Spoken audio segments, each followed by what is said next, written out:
right before we started here, it's been a little bit of like an interesting I don't even know how to describe it. So I like the fellowship beforehand. It's really cool. All right. But before anything, I really am excited because yesterday I got this delivered. It's been something I wanted for a while. I have a Greek, Hebrew, and English version of the Bible. It's good. It's small print, but it's very, very good for like individual words. Very much, it is an interlinear, basically. But this one has been something I've been wanting for quite a while.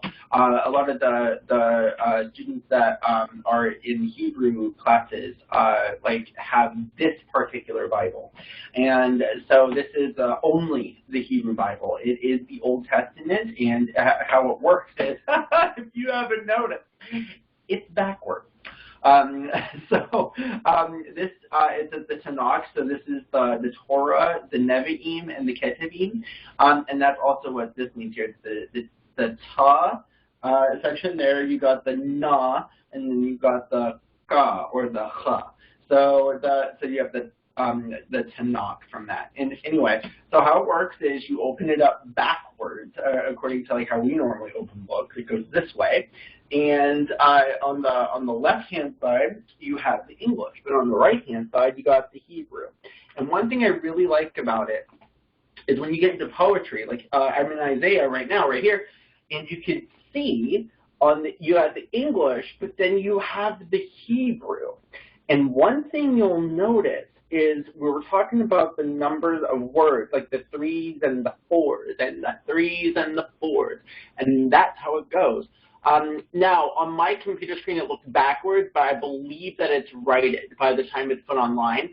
But you can just count the words, and it's really interesting to see that a lot of it's like 4, 4, 4, 3, 4, 4, 3, 4. It's really cool, and it's pervasive. I just turned to a random page in poetry, and this is another thing too. I'm going to now I'm in Proverbs, and you can see right here. I just went to a random page. And you got like the pairings there. It's really cool. So it's like 3, 2, and then or like 4, 2, 3, 2, 3, 3. It's really cool. And it's really cool to actually see it that way. Another thing that's really cool too is when you actually go to Psalm 119. Is every 2 lines you got like the letter that under question. So because it goes through the whole alphabet. So it's a really, really cool read. Very big print for this is the student edition, so it's big print, so that way you could just easily just like trace your finger along and as you read it. Oh yeah, it's so cool. Like this is like Isaiah 21. I mean, just look at how cool that is. You got Isaiah 21 and how it looks, and it just goes down like that. And then you have like the pairing, and it's a specific translation. It's very interesting. Like, the way that they open Genesis 1 in the English, I think is very interesting to read.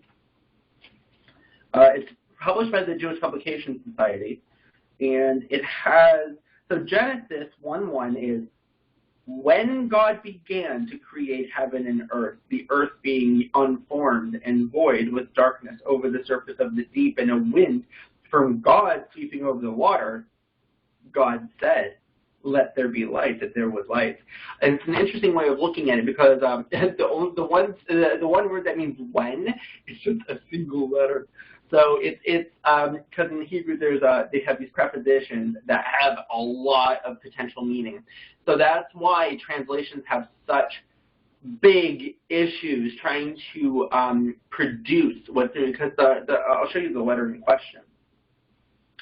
So see how it says Genesis, Exodus, Leviticus, Numbers? Okay. So you have Genesis, right? The Hebrew word for the book of Genesis is this, and it's actually the first word of the book. And it's Bereshith. And the bus is a single word, a single letter. It's the B, it's the bait.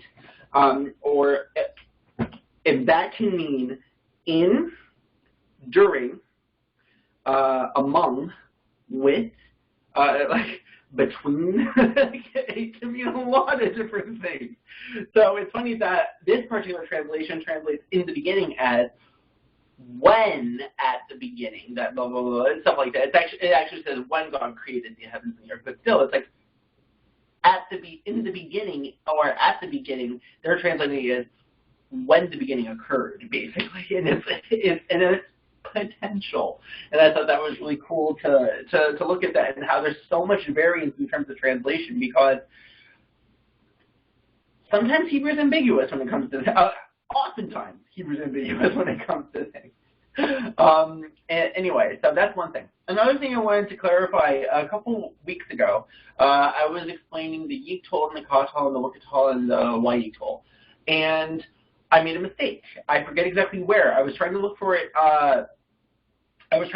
Right before our session started, and I'm like, I can't find the exact word. But one time I reviewed the video later, I'm like, no, that's not the Ka-Tol, or I said maybe that's not the Yik-Tol, it's really the Ka-Tol. And so, yeah, there's one statement where I actually misstate the verb, but it really doesn't have any implication. But I just wanted to clarify. I made a mistake at one point because I didn't see it clearly, but I'll show you what I mean. This part I can actually do. So go ahead and share it.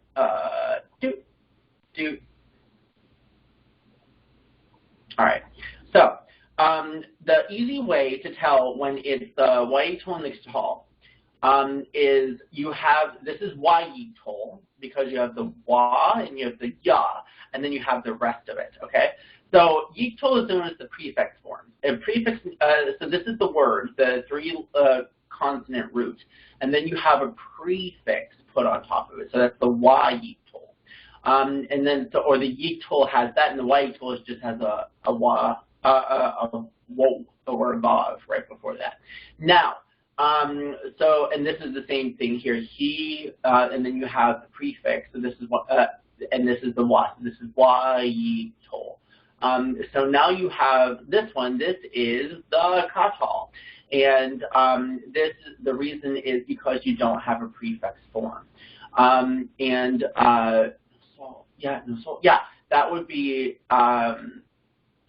this would be that, and this is the same thing here. This is also, you would think this is a prefix form, but it's not really. This is called, this is the Neatball, which is a form of verb that has a prefix kind of, sort of, but it's not the, I'm not even going to get into it. Just trust me when I say that this is definitely a Ka-Tol form. And then you have this one would be the Ka-Tol form because you have a suffix, not a prefix. And I think this is the one I was talking about. This is definitely the Ka-Tol. And the Ka-Tol, if you remember, it has an anterior meaning. So it goes, it's more, I have returned to Jerusalem, like it says here. However, I will have returned is another way you can say that. I remember stating that, so that's why I was having a problem. I don't know which verb it was that I was watching the video later saying, no, I was wrong. And now I don't remember which one that was. So that's my issue. But anyway, I just wanted to provide slightly more clarification with that. Okay, so that's enough of the grammar and all that stuff. But, all right, that's tough and fun. All right, if you remember right, I was talking about how Aramaic is so supremely similar to Hebrew that and I was making a comparison with Scots, and I never did bring up a video about that. And there's a perfect YouTube video that does this. And I want to show. I want you to listen to it. Now, I will put the screen up for you, but I would prefer that you just close your eyes and listen, but then what you can do later on is look at the screen and be like, oh, that's what's being said, because you're going to hear it and you're going to understand large portions of it, but large portions you won't. And I want you to compare this to how Hebrew and Aramaic are. So it's very, very close to English, but it's not exactly English. So I'm just, and remember, Scots and English separated during the Middle English period. Middle English took place between about the time of the Norman Conquest in 1066 and lasted until just before Shakespeare. So you have like Chaucer, the Canterbury, it's Chaucer, right? The Canterbury Tales? Yeah. That's Middle English. And it was during this period that Scots started to diverge. And then so when you go back long enough, Scots and English come together during the Middle English period. So anyway, all right, so let's go ahead and show this video. I'm going to turn up the volume. All right, so that way everyone online can hear it. The Scots language. Scots read numbers. 1, 4, 3, 4, 5, 6, 7, 8, 9, 10. Greetings and phrases. Welcome. What like? What like are you? Who are you? How are you? How's it going? How you doing? No bad, how's yourself? No bad. Yourself? I'm doing fine. What about yourself? Long time no see. It's been donkeys since I last saw you. What's your name? What you called? What do they cry you? My name's... Where are you from? Where are you from? Where'd you come from? I'm from... Glad to meet you. I'm glad to meet you. Good morning. Good afternoon. Good evening. Good night. Goodbye. Bye. Bye for now. See you after. Good luck. Cheers. Here's to you. Here's to us. Boys like us. Guy few in the roddy. A good day. A good journey. Understand. I didn't understand. Aye. No. Maybe. I didn't ken. Can you talk more slow? Want you write it down for us? Getting harder. You talk English? Do you talk Scots? Aye, a wee bit. Talk to us in Scots. How do you say in Scots? Excuse me. Sorry. Thank you. No problem. Where's the toilet? Where's the lavvy? Where's the water? This gentleman will pay for often. This lady will pay for often. Will you dance with me? I miss you. I love you. You will soon. Leave us alone. Leave me alone. Help. Fire. Stop. Phone the police. Get the police. Happy birthday. Een is near enough. Vocabulary. Red, green, yellow, orange, dark blue, light blue, brown, purple, white, pink, black, grey, bone, keys, bed, house, bathroom, shower, wash the cases, passport, credit card, soap, razor, toothpaste, toothbrush, comb, hairbrush, tool, knife, fork, spoon, plate, chopsticks, hat, Coca-Cola, tea, water, yill, wine, milk, coffee, eggs, toast, sucker, butter, kebab, bread, rice, fish, garlic, chips, pizza, burger, mango, banana, apples, pears, strawberries, grapefruit, lemon, orange, rasps, grapes, plum, tomatoes, sweet corn, carrot, onion, cucumber, tatties, mushrooms, seed, chook, owls, bear, lug, neb, hoof, knee, elbuck, foot, shank, fit, boom, fingers, shackle, arm, pawn. Sample text. For the Wittens of Scotland's 2011 census, almost 2 million folk is on scale with the Scots Lead. But what is this Lead we call Scots, and where did it come from? Scots has a few different names. Scots, Scotch, Braid Scots, Lowland Scot, and Lowlands for by. In the United Kingdom, folk speaks it mostly in the mid-country and in the northeast of Scotland, but also in Orkney, in Shetland, and in Galloway, Borders, Caithness, and other areas. Scots is also spoken in parts of Ulster. The earliest Leads we have kennings in the UK had their funds in the Celtic family. We can on to Wittens of two kinds: Gaelic, the antecessor of Erse, Scottish Gaelic and Manx, and Brittonic, with an offspring that takes in Welsh, Cornish, and the no longer extant Cumbric. When the Romans first came to the Isle of Britain, they met with a couple of tribes who spoke diverse kinds of Brittonic. North of the Hadrian's Wall be the Picts, whose Lead was most likely a form of Brittonic.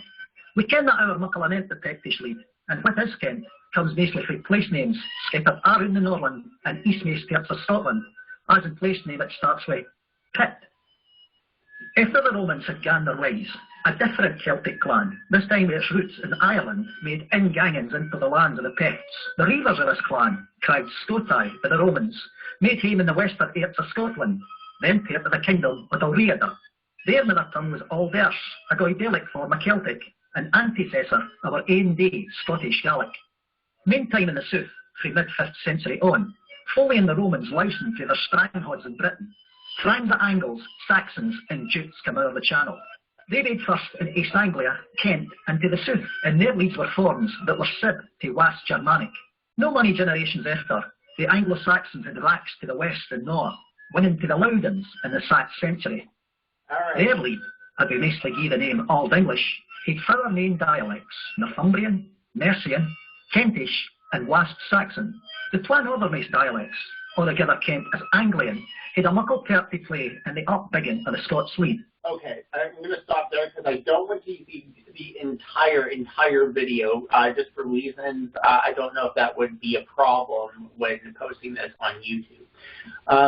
So I hope it doesn't. So I hope that there aren't any issues. But it's for anyone, if we actually do have to end up cutting off a lot of it, I do apologize for that for anyone watching online.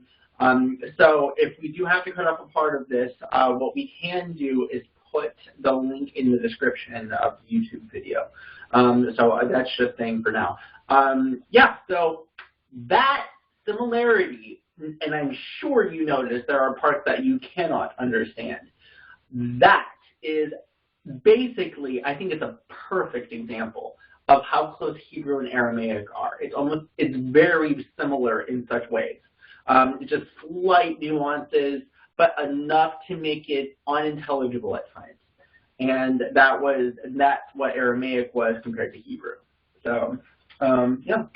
Anything anyone want to say on that before we go on?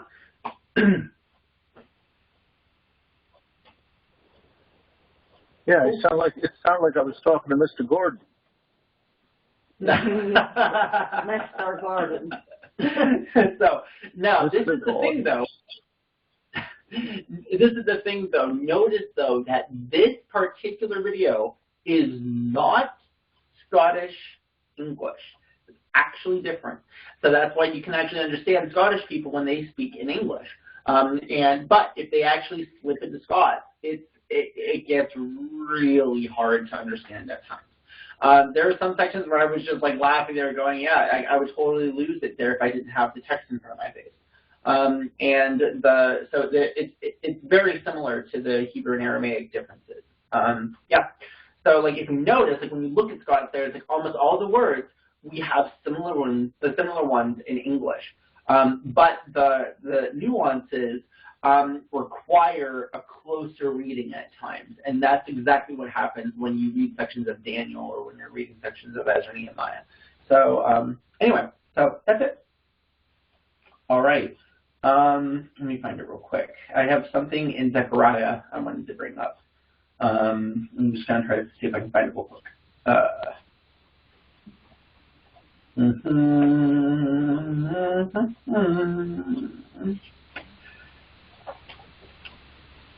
Oh, Zechariah 8, if you don't mind turning there. I'm just going to read the very beginning because we were talking about all the implications of Zechariah, and I did also want to reiterate God's love, why he's doing all these things, why he wants to restore the blessings upon Israel. In the beginning of Zechariah 8, it says that another message came to me from the Lord of Heaven's armies. This is what the Lord of Heaven's armies said. My love for Mount Zion is passionate and strong. I am consumed with passion for Jerusalem. And does anyone have any different translations there? King James, is that different? Passion might be different, I'm wondering. Great fervor. Zealous. Zealous. Mm-hmm. The word in Hebrew can easily be translated as jealous as well. It's basically saying that, like, Jerusalem is mine, I don't want to let it go. And it's that type of, like, lover's language as well when it comes to, like, how I will stop at nothing in order to make sure that things are brought back into that unity, and which is what we'll get later on. Of course, I did just want to mention that was just a quick tidbit. Oh yes, oh yes,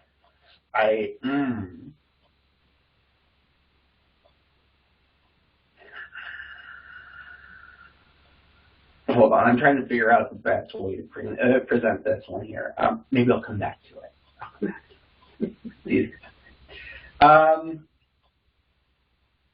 I wanted to show something when it comes to Scribes. We were talking about we'll just do the Noah thing. I'm trying to remember why exactly I brought it up, but oh yeah. I remember, I just wanted to make it, there was a reason. It's something we did last week when it made me write this down. But there are two types of rest in Hebrew. The wordplay between them is really in-depth. But anyway, you have two words for rest. The most commonly known one is the what rest? Sabbath rest. Sabbath. It actually is a derivation of a yeet. Oh, we did it in Hebrew yesterday. But anyway, there is you have a triconsonant root that means to dwell in, or to dwell in, to settle in, to just basically unpack in. It's like, that's like an easy way to say it. It's like you get to a place, it's like, okay, let's settle down here. Let's like unpack all our stuff. Let's get it ready to go. That's the meaning of the verb form. Then from that verb form, the verb form is a yod, sheen, and bait. If you know the Hebrew letters. Now, what happens is prefix forms will eliminate the yod, and so you only have the I'm trying to. There's something. I think that I'm saying it right. Yeah. It will eliminate the yod, and you have the sheen, and you have the bait, and then you have. And then you had like an ayin added later. It was something like that. I'm trying to remember. I'm not exactly quite aligned with it. Like I'm just going off my memory here. Then you have an ayin attached to it. The verb form of the yod, the sheen, and the bait, plus the sheen, the bait, and the ayin have so much interplay going on with them. It's ridiculous. So. Then, when you have the sheen, let me just do it this way. Now, whiteboard, let's do it that way. All right, let me just show it this way. It'll be much easier. So you have 3 letters. Hopefully it's thick. I hope it's thick. All right, so you have the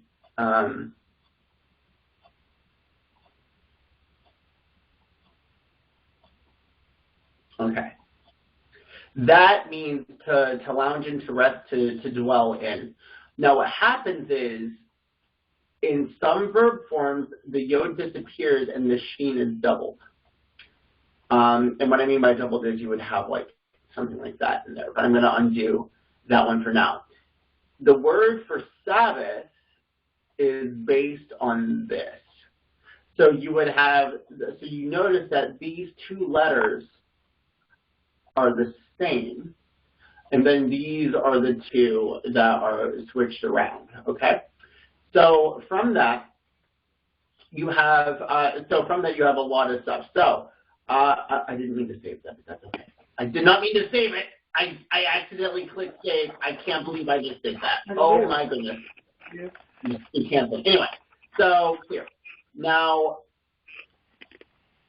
so this, I'm just going to write it here for now. Anything having to do with this primary verb form has like anything to do with dwelling and everything like that. This one has many more meanings. And this one here can mean 7. The word for 7 is these 3 letters, that's it. The word for oath is exactly these 3 letters. The word for rest is these 3 letters. The word for, oh my goodness, stop. I told you it likes to pop up. Yeah, it pops up and you can't get rid of it. Yeah, I can't get rid of it until it goes away. It decides on itself. Mine's been doing that. Right, anyway, and then you have like, then you have these 3. So this means 7. This could be rest. This could be oath. This could be to break. It's like there's so many different ways to translate this one, but these were related at one time and they become so distinct that there are so many different ways to translate it that you can see that you have a large problem with it when like scribes are like people are trying to translate scripture. It is interesting how this works. Now, so it's like I will dwell in the land. It would be this one, but it was like I will. Oh my goodness! Mine's been doing that too. It's crazy how it does that. Anyway, it goes, so like I will dwell in this land, use this one. But how long will you dwell? For 7 days? There's like that whole thing going, like finish this 7 and then your oath will be, and it's like a lot of different things go into that. And an oath also has the idea of resting, because it's like you rest together, you dwell together, you form a pact together. You are. It's a lot of really interesting inherent meanings that you don't get in English. So that's a really cool thing to talk about. Anyway, now you have this one. This is a noon, and you have a chait. And sometimes you'll have one in here, but I'm going to remove that one for now. This is a different type of rest. This is a ceasing. And this means like you come to a ceasing. Now, this is also where Noah's name comes from. And the interplay between the word that Noah is based on and the word that Sabbath is based on is everywhere. And you have, just as much as you also have competing names, such as like with Baal and Yahweh, you have competing names with, prostitute. There are 2 competing terms. There are a lot of, in Hebrew, you have a lot of things called competing, they're not really called this, but they compete with one another. There's 2 words for work. One of them is more like strenuous labor. The other one is like the act of servitude. You have 2 words for so you have 2 words for prostitute. You have 2 words for I'm trying to think of other examples, but there are a lot of 2-word pairings. Oh, glory has like 6 or 7 different ones, and they compete with one another. Yeah, so it's really cool to hear all these things. But anyway, or to study all these things. So anyway, I did want to share a lot of that. anyway. So we'll go ahead. I just wanted to share a lot of this stuff. I thought it was really cool. I'm trying to remember though why I brought it up though. So like there was something about the resting thing that I can't remember. There was a reason I brought it up, and I don't remember why. And watch next week, I'll know why I went to this whole long explanation.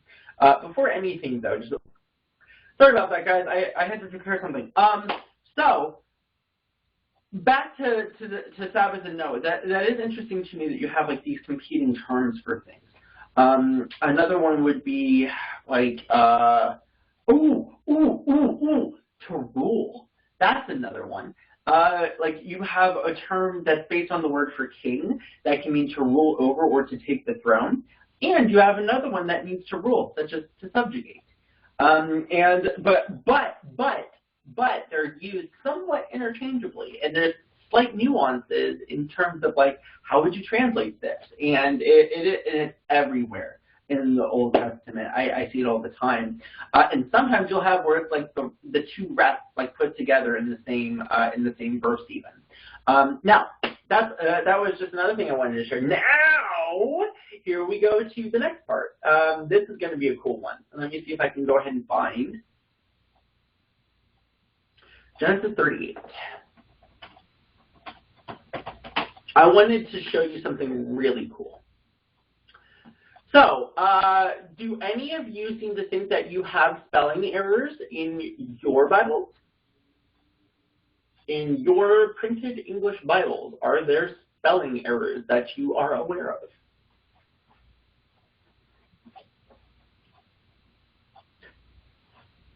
Because there's something really fascinating when you look at Genesis 38. I wouldn't call it an error, but in modern context, absolutely, you would call it an error.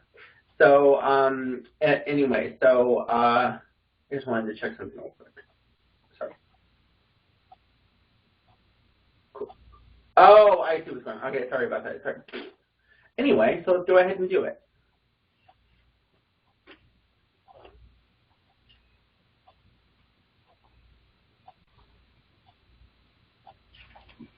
And here we are.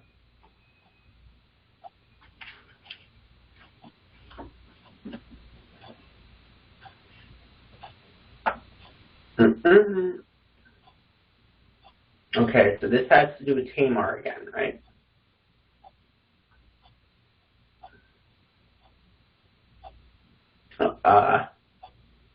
Is it 8? Verse 8? I'm looking for it. It was at the beginning.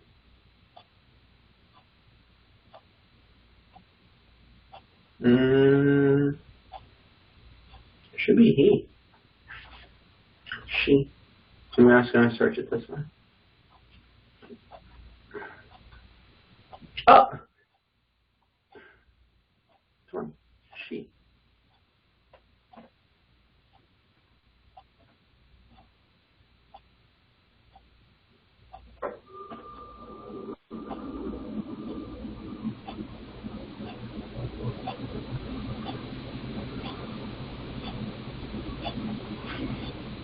Yeah. Okay, hold on. 1931. Okay.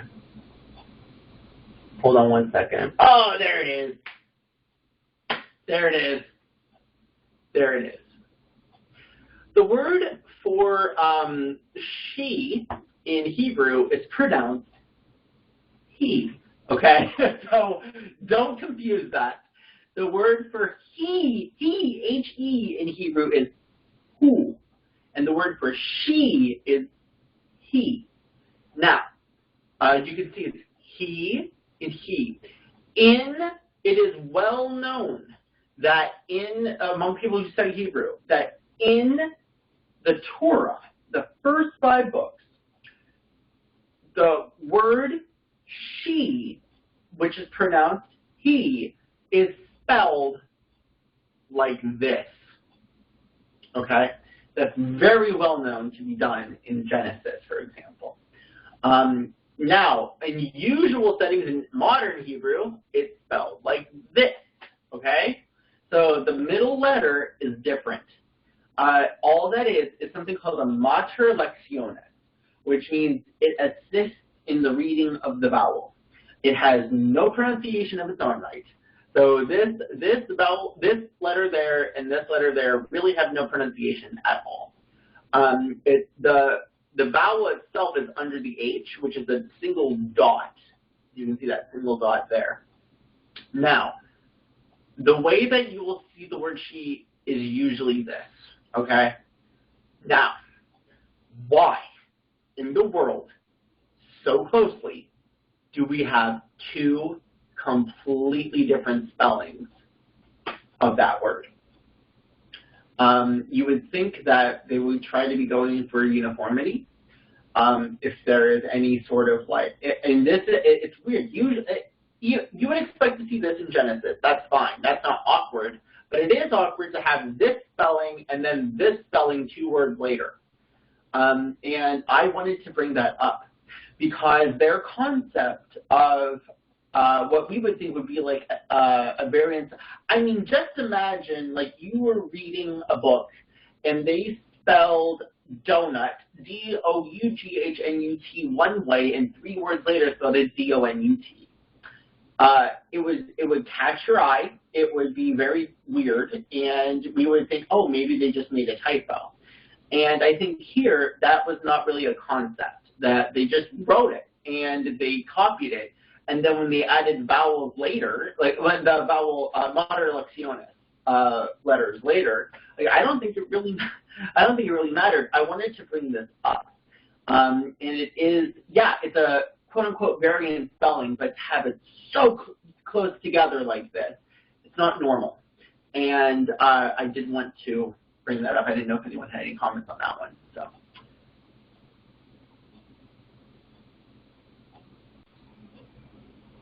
But I did bring this one up because of the scribal value of that.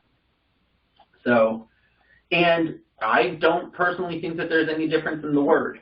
I don't think that they used it because it was this part of speech at one point and it changed. I don't think that's the case. I just think they just spelled it one way and then spelled it a different way. So, which is not common for us. Anyway. So,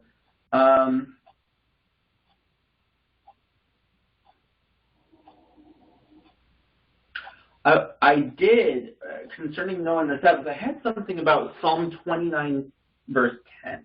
Let's take a look at that real quick.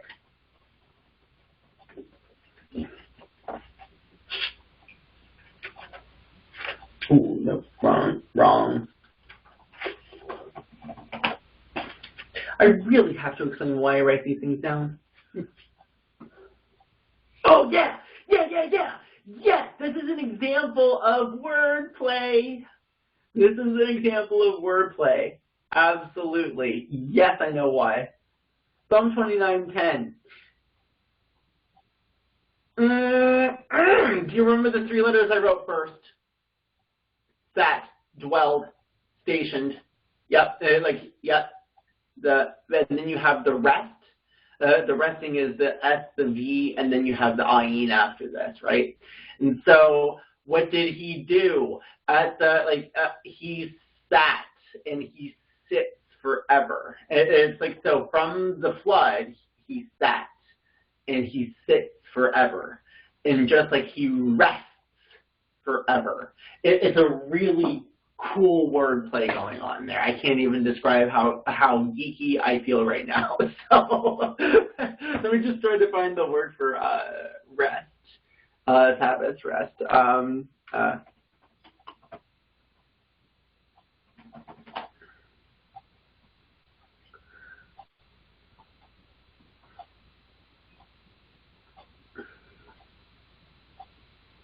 Oh, no, it would be in chapter 2, sorry. Seventh day, seventh, the sheen, the vav, and the bait and the ayin, right? And he, oh look, see the ayin disappears, becomes a tav, but you still have these 2 letters, right? These 2 letters. So we're talking about sitting and resting, and it is so cool stuff. All right, cool. Now, if we were to go to where and he blessed the 7th day, and then for on it he rested. Now, look, that is a different concordance number here. Completely different, but the relationship is clear. They are related. And it can also mean oath, because of how, when you're talking about Beersheba is the well of the oath. So that's okay. Oh, look, you got the Nephal, the Hefu, to cause to cease, to put an end to. You can also say to exterminate or destroy. That's a different verbal form. It can also mean, where is the PL? Should be the PL. Nephal, Hefu. Oh, is it the... All right, let's do it this way. They're so interconnected that it's really funny. Oh, and not to mention that the word 7 is also on this one. Why would the number 7 have the... It's really cool, all the playing with it. Dweller, dwelled, sat down, remain past, remain, dwell, sit, remain, stay, tarry, abode, dwell. Come on.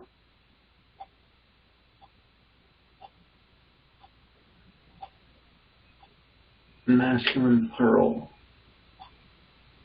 Set there. Oh, okay, wait a second.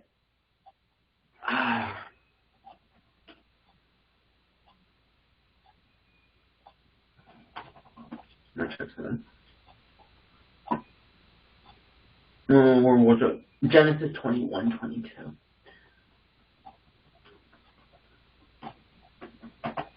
This is, you're going along my nerdy mind right now.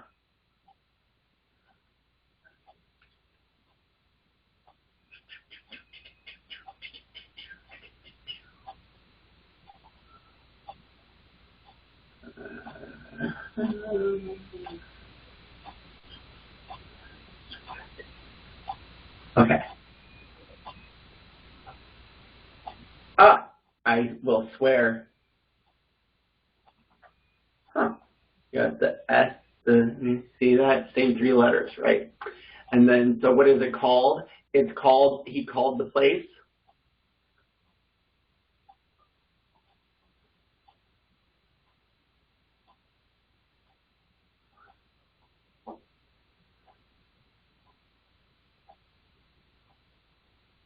So they made a covenant. Oh, and covenant, look at this. You have B and you have R. And I just saw this. I just saw this right now, but I just wanted to prove to you the wordplay that is everywhere in Scripture. Okay? So you got the B and the R.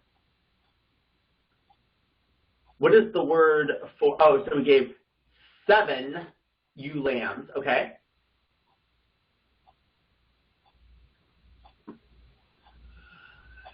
So the 7 ewe lambs, you have set them. So you would take from my hand and maybe the well. B-R.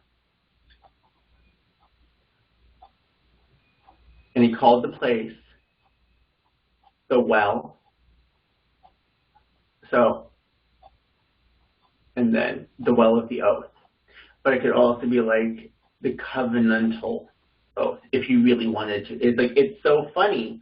You got all these different things. The word 7 is spelled with the same 3 letters. The word for resting, or dwelling, is based on these 2 letters. Yep. They swore an oath. It's really cool stuff. like to me, like just to see like the poetic nature of how this stuff works out. Now I gotta say something, personally speaking. I think that it's more.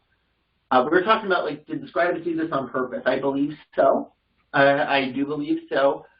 However, for it to coincide so perfectly, like that, there's just something about that really it speaks to me. Like that really, really is amazing. Do I believe it's possible? Yeah, because when you know like scribal life, yeah, it's possible that they could have created wordplay like that throughout. But I personally believe that there was also divine influence with that as well, just how neatly everything falls together. And that you could, I like how Tim Mackey says, like you can take a single term and just trace a line all through Scripture with it. And not just one word either. Like you can trace a large amount of words. And it's so cool to me to look at that. Now Noah in Genesis 8.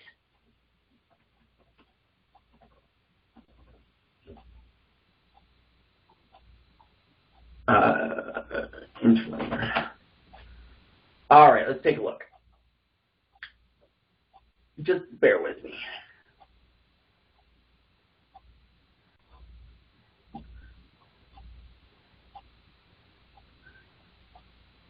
So you got the two letters I showed you before. What does it mean? All right, to rest. The meaning is rest. It's from to rest, but it also means like to appease, permit, place. Also means to reside. But there's a slight nuance to them. But look here, in Exodus, rested on the 7th? But wait, rested on the... You can see the wordplay there. It's just really, really cool. Like, it's everywhere. It's just, yeah, so please understand that we've been doing this for half of the year, this particular study, right? And I remember telling you early on that I have to really pick and choose what material I show. I think you're really seeing why. The Bible is ridiculously intricate, and that's what I was saying is like I personally believe there had to have been divine like I don't even know how to describe it, intervention like to make sure it's cohesiveness. It's so beautiful. And anyway, now there's something I wrote down as well, which I think would be interesting, but I'm going to have to check that during the break. I wanted to bring up one of my Hebrew pages from my textbook. I don't remember why, and I don't have time to search for it, but I will do it during the break. Now, somebody else, we'll talk about that later. Hosea. Go ahead. We were talking about paired terms, right? Go to Hosea 2:16. Someone with a more literal translation, please read what you got. Hosea 2:16.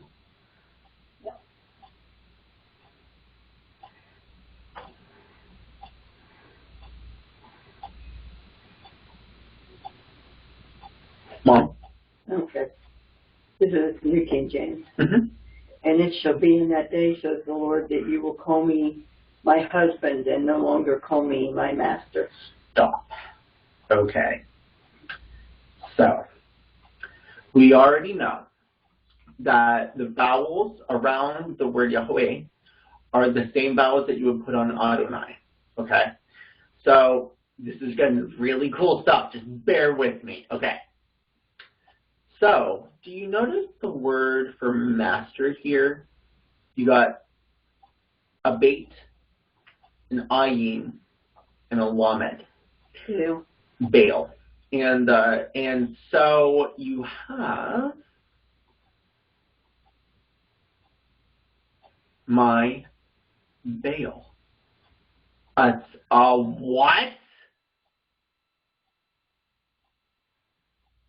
I did not expect this, but it's exactly where I was going.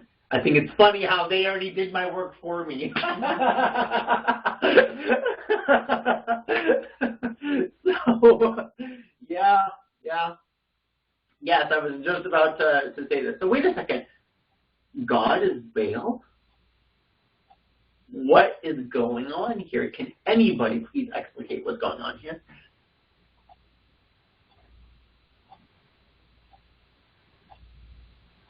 That the name for Baal is just the Hebrew word for Lord. It is.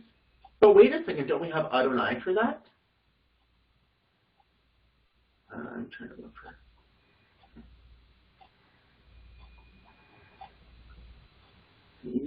Right? Yeah. So a symbolic name for Yah. But what about just Baal? Baal just means Lord or Master, right? Now, there is an alternate paired term that is Adonai. Let's go on a journey. Ezekiel 8:1.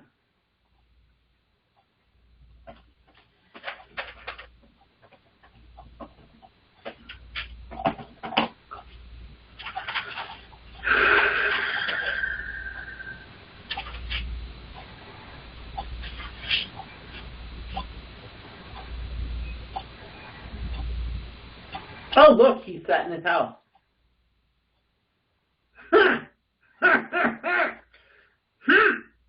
Sorry.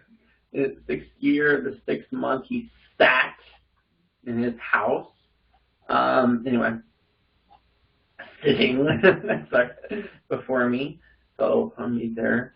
The hand of, look at the vowel structure. Oh no! Wait, they changed the vowels. Usually these are the vowels of, oh, wait a second. What did they pronounce that? It was Yahweh. Oh, so they changed, yeah, Yahweh.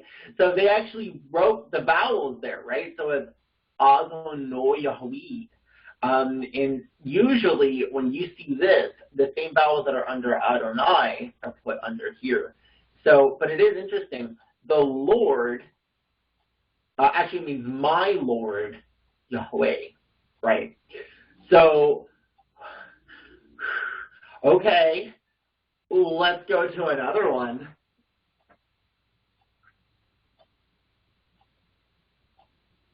Deuteronomy 2:1.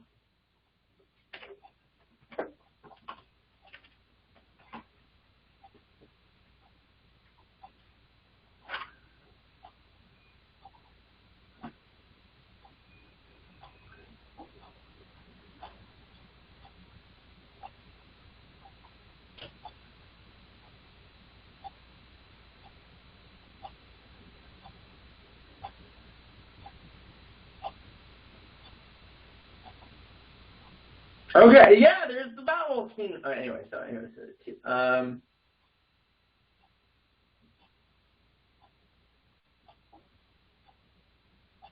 is it 2:1? Wait.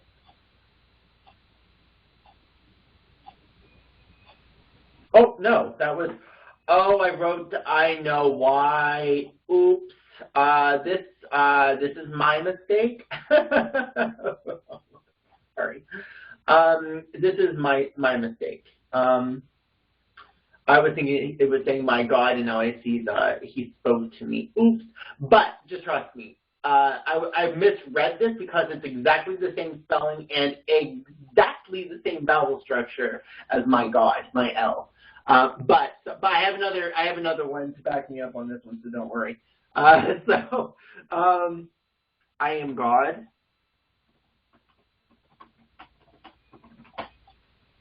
I'm God, and there is no other. Isaiah 45:5.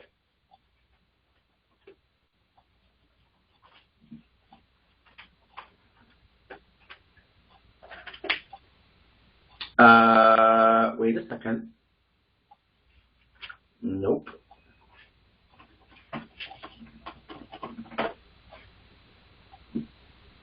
And Lord, there is no other. Hold on.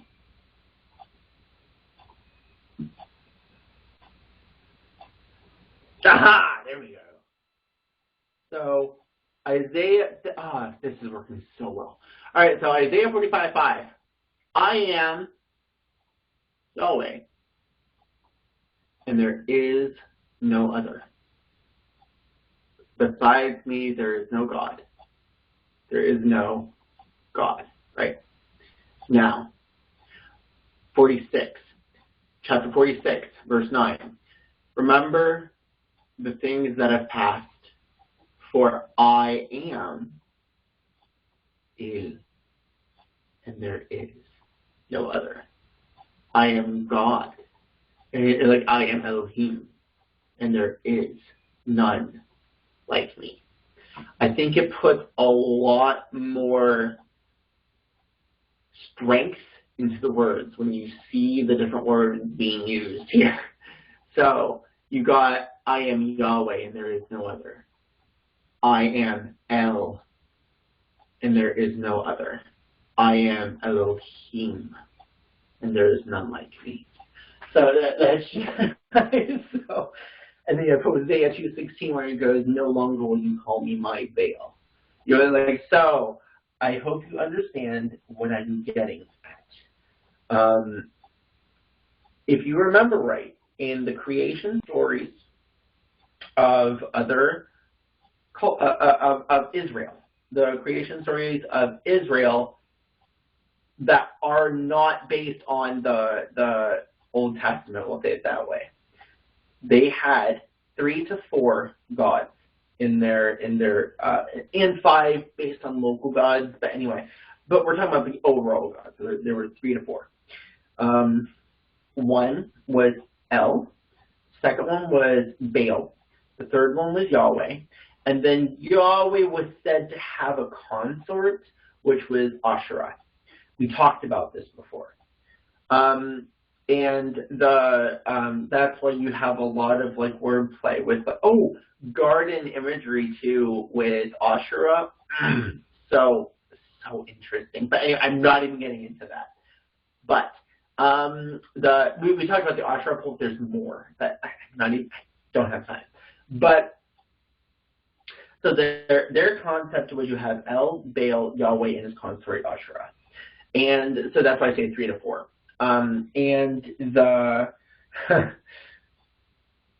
So what we're looking at is God saying, don't call me Baal anymore.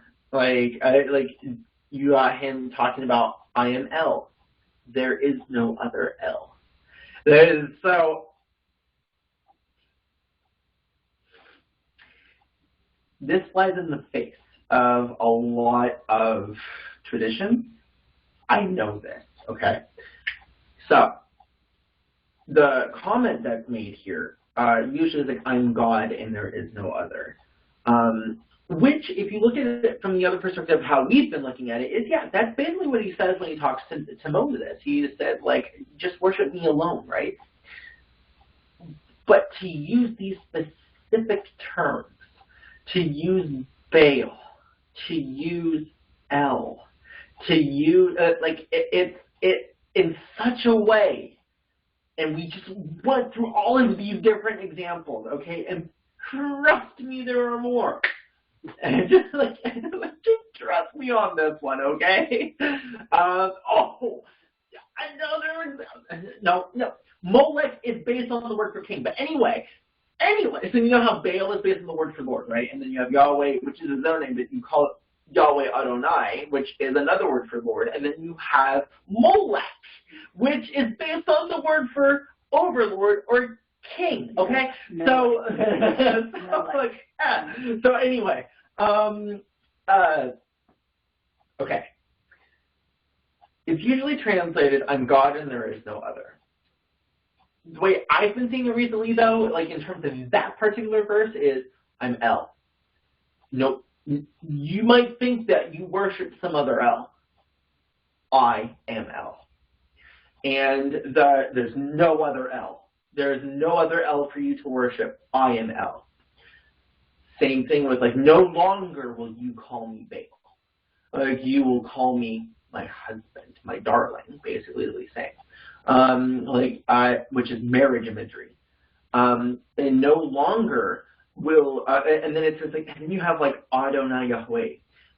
Adonai is the term that is almost universally like equated in terms of Lord imagery to Yahweh, although Baal does exist. We just saw it. But there's also speculation that Adonai has another god.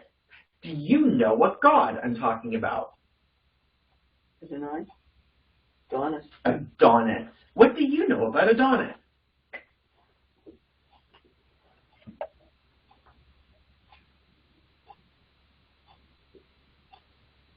Trying to remember. So. Sun god? No. Yes, sun god. Okay. Yes, let me check real quick. Pretty sure. Kind of like counterpart of Apollo. Yep. Yes, it was equated to Apollo. Yeah. Mm-hmm. Yeah, beauty and desire. Oh, no, that was my mistake. There was another one, though. I thought it was the sun god. Mm. No, because this is talking about Greek gods. No. Hold on, there's another one. It's not the Greek one I'm thinking of. Because it says here that Adonis is the mortal lover of the goddess Aphrodite. Right, yeah. That's what I was wondering. But it has its roots in Inanna and Damuzid. Inanna is also equivalent to Ashtar in many places.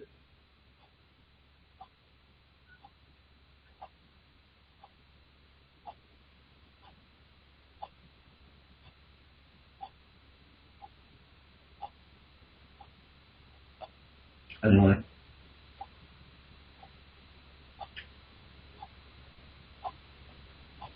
Why am I thinking of sun god? Anyway. Okay. This is so listen. The cult of Adonis has also I honestly thought it was the sun god because I was talking with someone and they were talking about it as the sun god and I don't remember why it was anyway. The cult of Adonis has also been there's another god that begins with an A. Anyway, the cult of Adonis has also been described as corresponding to the cult of Baal.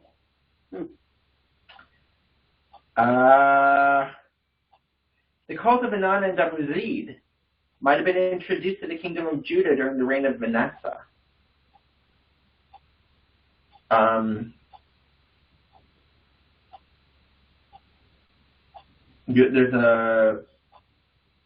have to research this because there's another god. Anyway. Hold on one second. Just bear with me, please. In Greek mythology, Adonis was the god of beauty and desire. Right. Yeah, beauty and desire. But there was also a sun. Where's its fire? Why was I? Maybe it was synesthesia because I was thinking red the whole time. Anyway,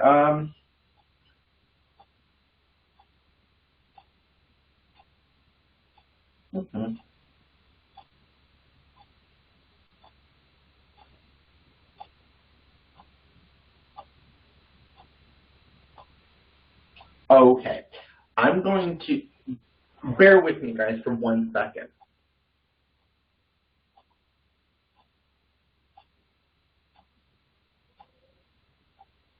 Hold on. Don't do this, computer. Not now.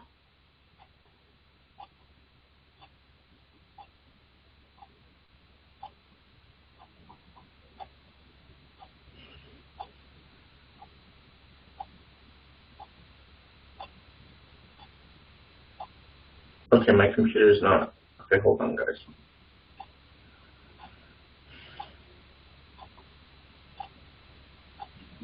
My computer hates what's happening right now. So I think I found what I was looking for. I just put it as a general note. Go ahead, Mom, with what you found. Oh, and I clicked it out. that Adonis, and I couldn't figure out if it was because there was a god Adonis as well as a mortal Adonis, and I couldn't find if it was the god Adonis or the mortal Adonis. I'm assuming mortal, that was a lover of Apollo, as well as like 2 or 3 other male gods, and he was rather androgynous. He acted like a woman in relationship to Apollo, and he acted like a male in relationship to was it Aphrodite, I believe. And here, I'm looking here, and Apollo and Adonis are sometimes considered one and the same. Right. So, like, there, That's sun where god, I sun god. Yeah. Like, that's what there we go. Yeah. All right, cool. So, anyway, yeah, interesting stuff. Now, what the Hebrew Bible is saying, stop it. It is basically saying to Israel, saying, okay, you have all these different gods that you're worshiping. No, I'm Yahweh. I am the Elohim of Elohim. My name is like, it's just all, you get what I'm saying here. And no, he doesn't go off and like talk about like anything having to do with like the Greeks, because really they weren't that much into play around the time of the return from exile. That was just afterwards that happened. But yeah, there's a lot of stuff going on here in Scripture where he's basically saying, no, don't mess with Baal, because don't mess with Baal. You remember that war he had with Baal. We were talking about that last week with like Elijah and him making fun of those trying to get Baal's attention. And but the thing is, though, the word that people would often use with Yahweh was my Baal. Like, it's my Baal. And it's like, so, no, you're my, that same thing, though, was like with my Lord, in my Master, in my Adonai, which means that, right? But Adonai was also equated to a god and became Adonis in the Greek version of their worldview. You had, I thought Adonis also had another, like a northern variety, but anyway.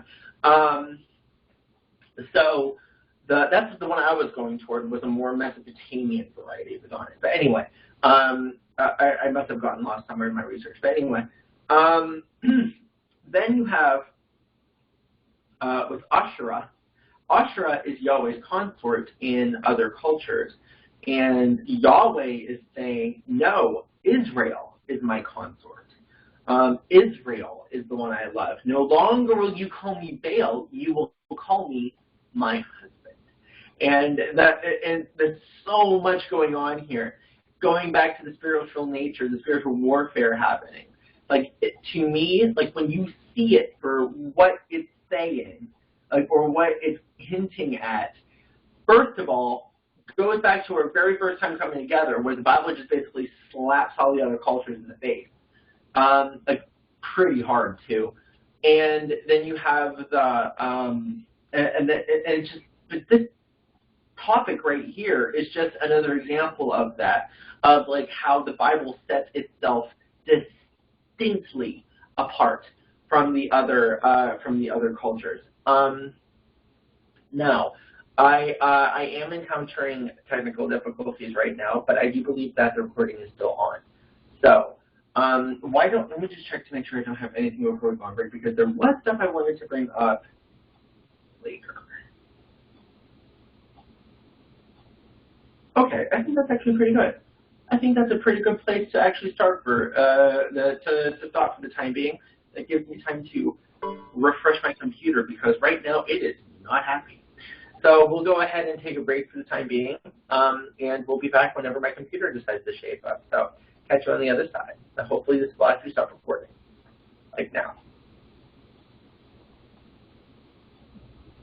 1 second. Still waiting.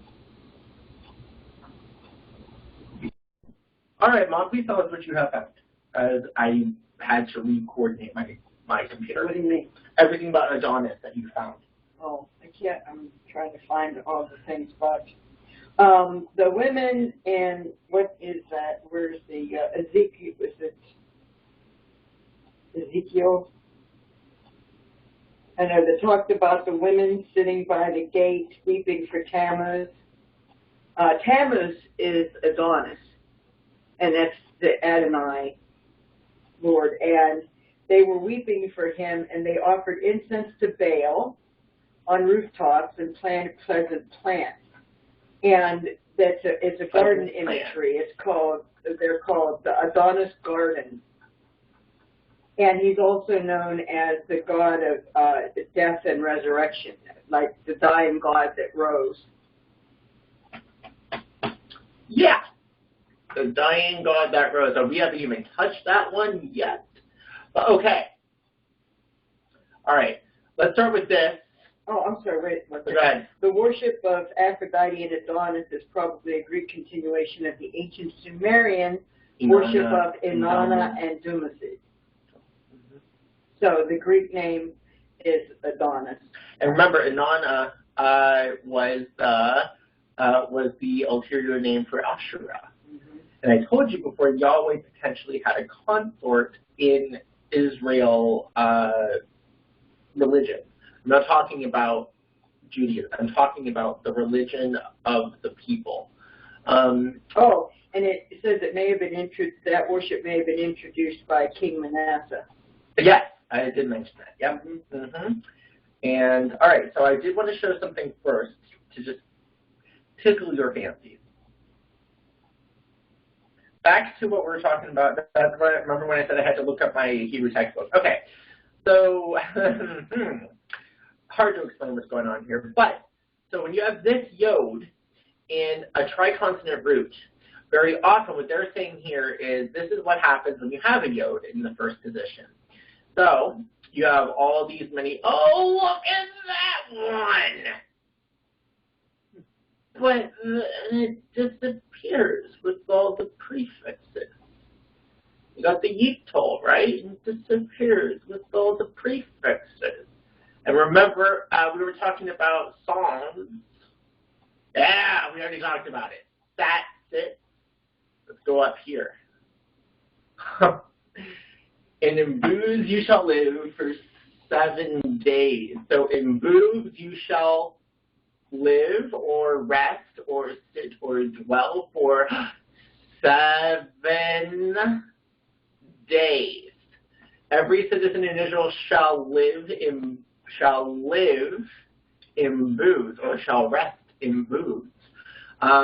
So in order that your generations may know that in booths means the Israelites are all my anyway, it's so cool. You're getting what I'm getting at. Okay, so that's why I wanted to bring this up because it was so clear in your face. So then anyway, nope, that's this one. Oh, look at that. So this is the infinitive construct, and look what place at the end, and the word Sabbath is spelled exactly the same way. And so it's really cool to me. Anyway, so that's what I'm talking about. That's why I did want to show that. That was really cool to me. All right. So, as we continue onward, I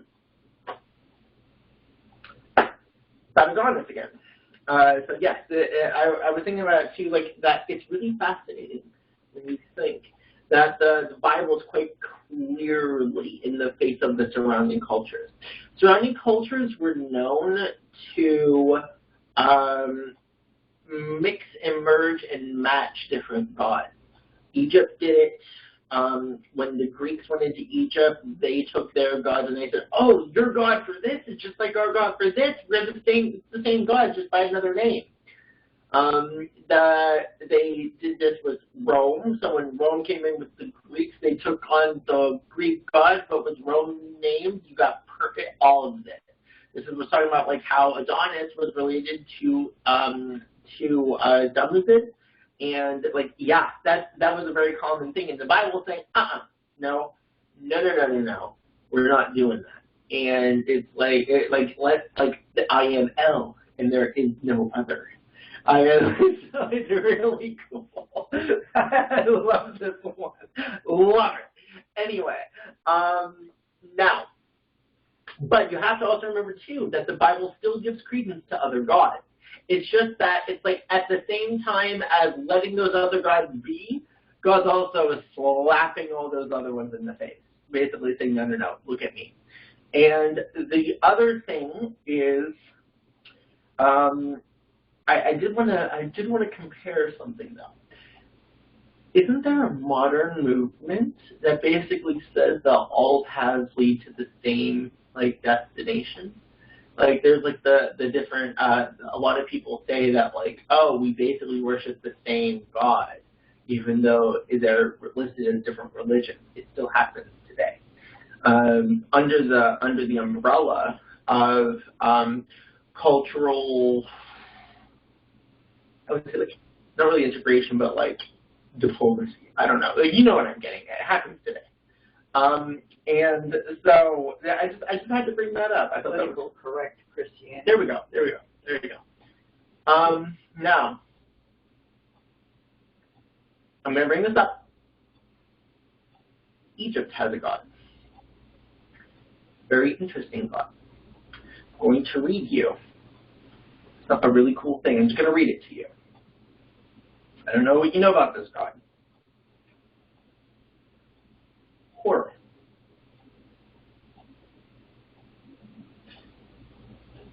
Egypt is an ancient civilization, like ancient.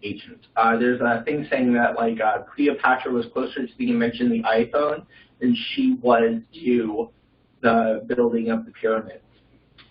Like they were more ancient, like that. Like it's all so.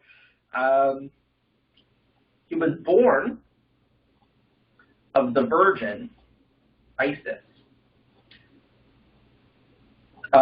The Eastern Star led 3 men to him. He was to escape the wrath of Typhon, and as a child, now this is a divine being, like as a child, was taught in a temple, baptized by Anu at around the age of 30, had 12 disciples. But you have to understand 12 is an important number in all cultures, okay? Like, remember, it's the Egyptians that made the 12-hour clock. They performed miracles. He performed miracles. He had abilities with water. He raised people from the dead.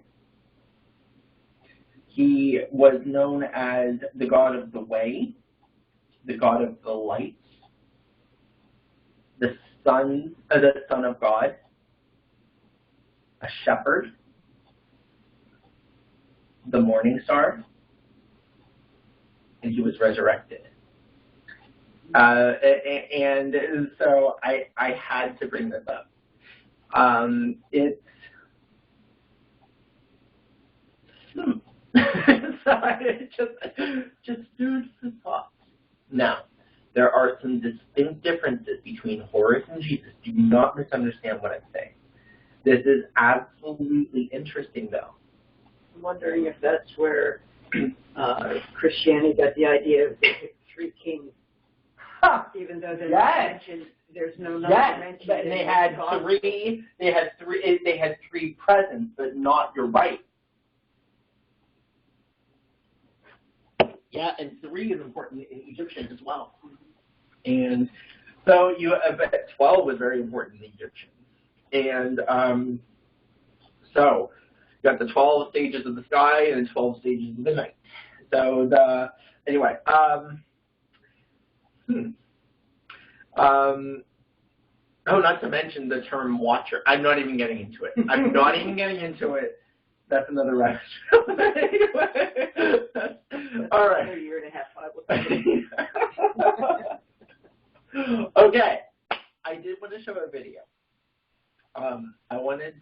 This was a segue into the culture wars at that time. After you had Ezra and Nehemiah, there was a lot of this was under Persia. There's a video that I think we would do well to watch. And then what I'll do is about a 10 to 15 minute summary of where that leads into Jesus. Okay. I believe my computer will act more appropriately this time, so we'll hope for the best. All right. So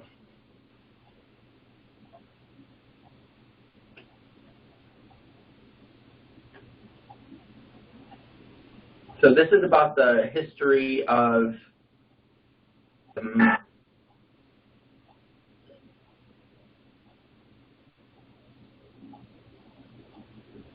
the history of Hanukkah. Hold on. I got whatever you went through before hold you on, joined it's the trailer and stuff like that. Hold on, here we go. Will be shared. All right.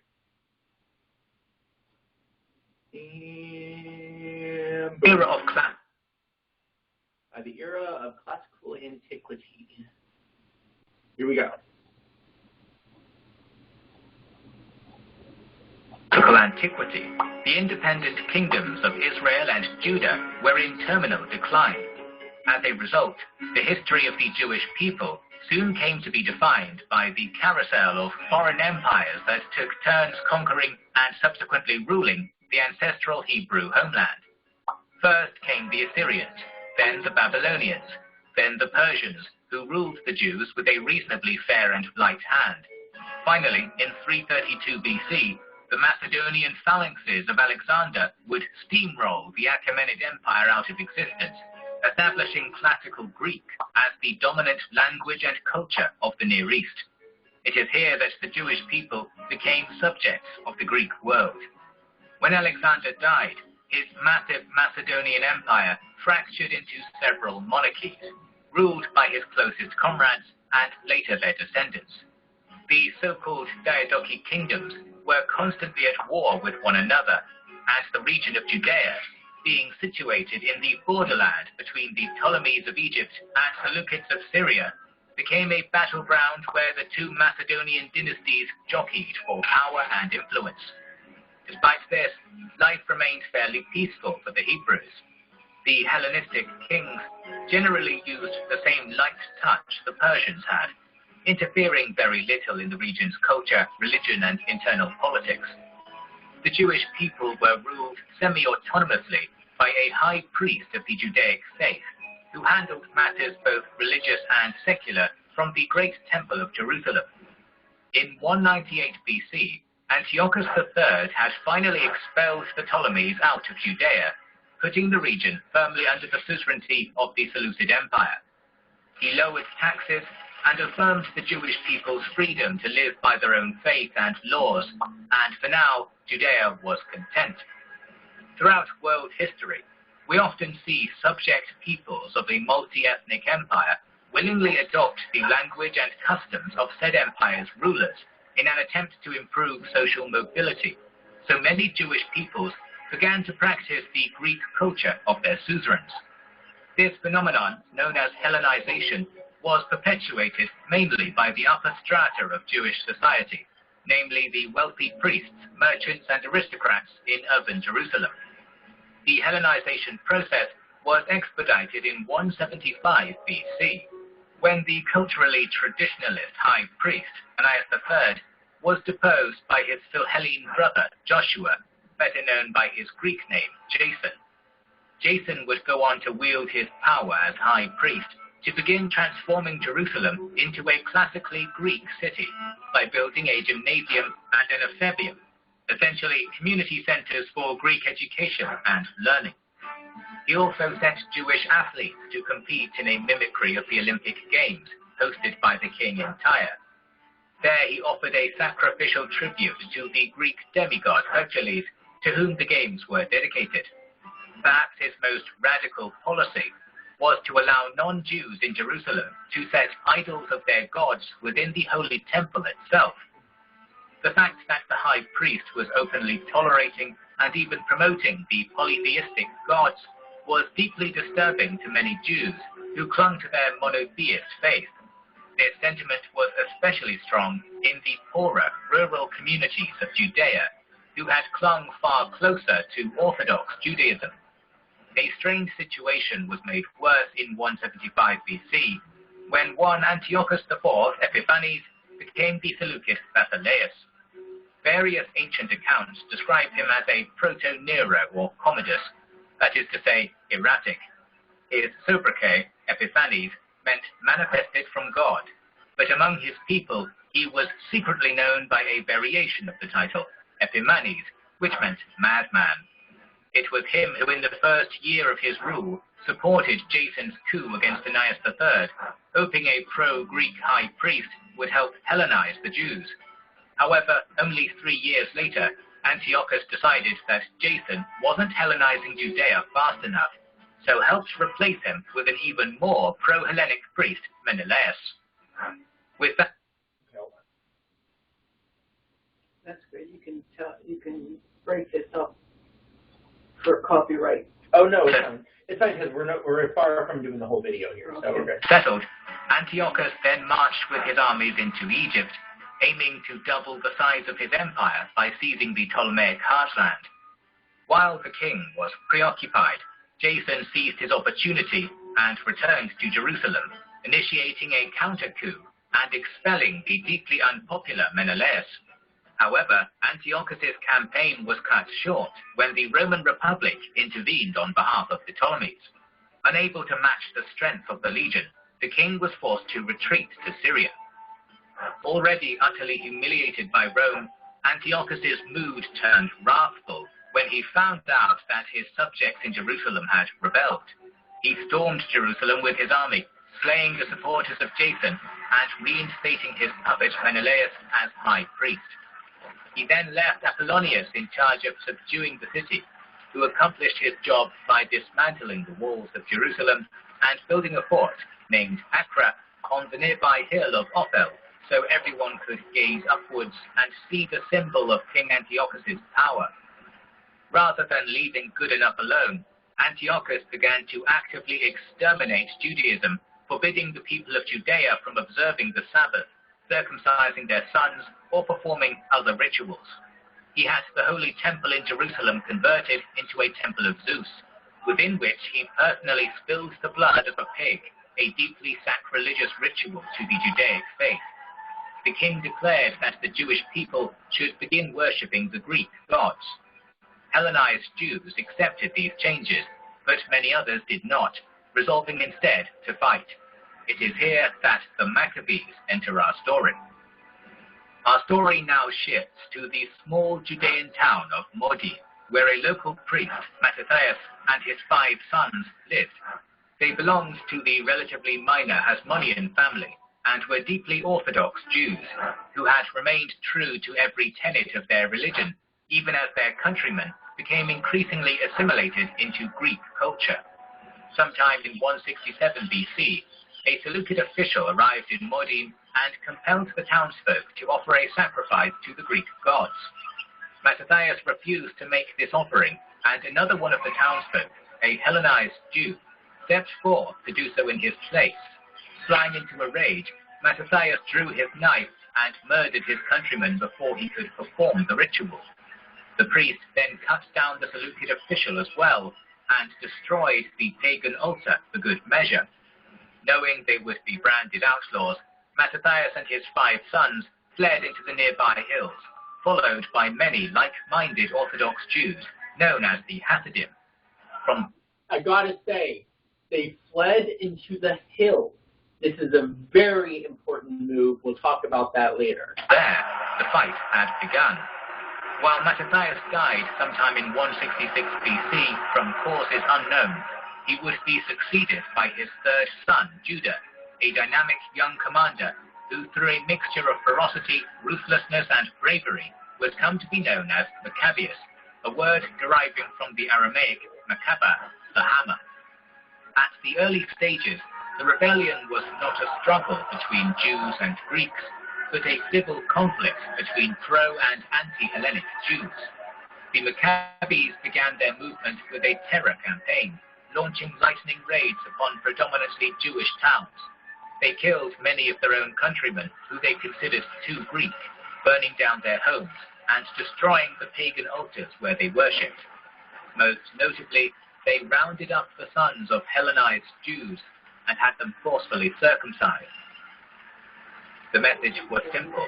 Greek culture was to be purged from Judea. Before long, the Maccabees had earned the attention of the military governor Apollonius, who resolved to crush the rebels before they could sow any more chaos. In 167 BC, after gathering a local army of around 2,000 men in Samaria, Apollonius marched south to the Gophna Hills, where it was said that the elusive Judah was hiding out. Here, the Maccabees proved they were capable of more than just murdering civilians and burning altars. Knowing they were outnumbered and out-equipped, Judah deliberately lured the enemy army deep into his native territory, where the hilly terrain made it impossible for the Seleucids to form up into their Macedonian phalanx. With only 600 men, the Maccabees surrounded and ambushed the Seleucid forces just outside the town of Wadi Haramia, routing them off the field. Apollonius was killed in the fighting, and Judah claimed the fallen commander's sword, wielding it as a symbol that his rebellion had been blessed by God. The Maccabees followed up their victory with another in 166 BC, ambushing an army of 4,000 Seleucids led by Seron at the Beth Horon mountain pass.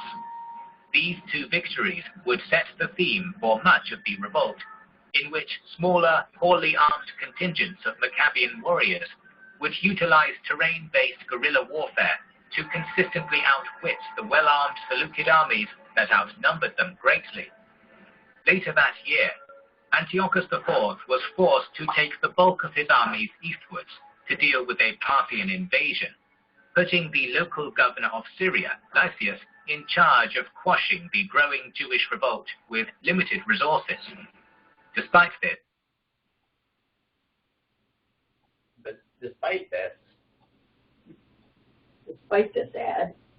Lysias managed to field a significantly large army of some 10,000 professional Macedonian-trained soldiers. He put two experienced commanders, Gorgias and Nicator, in charge of this force and sent it into Judea. The Hellenes set up an entrenched camp at the town of Emmaus, while Maccabeus responded by leading around 3,000 Jewish warriors to the adjacent town of Mizpah, where they fasted and prayed to God to deliver them victory in the battle to come. In the days that followed, some of the local anti-Maccabean Jews informed the Seleucid commanders where Judah had set up his base.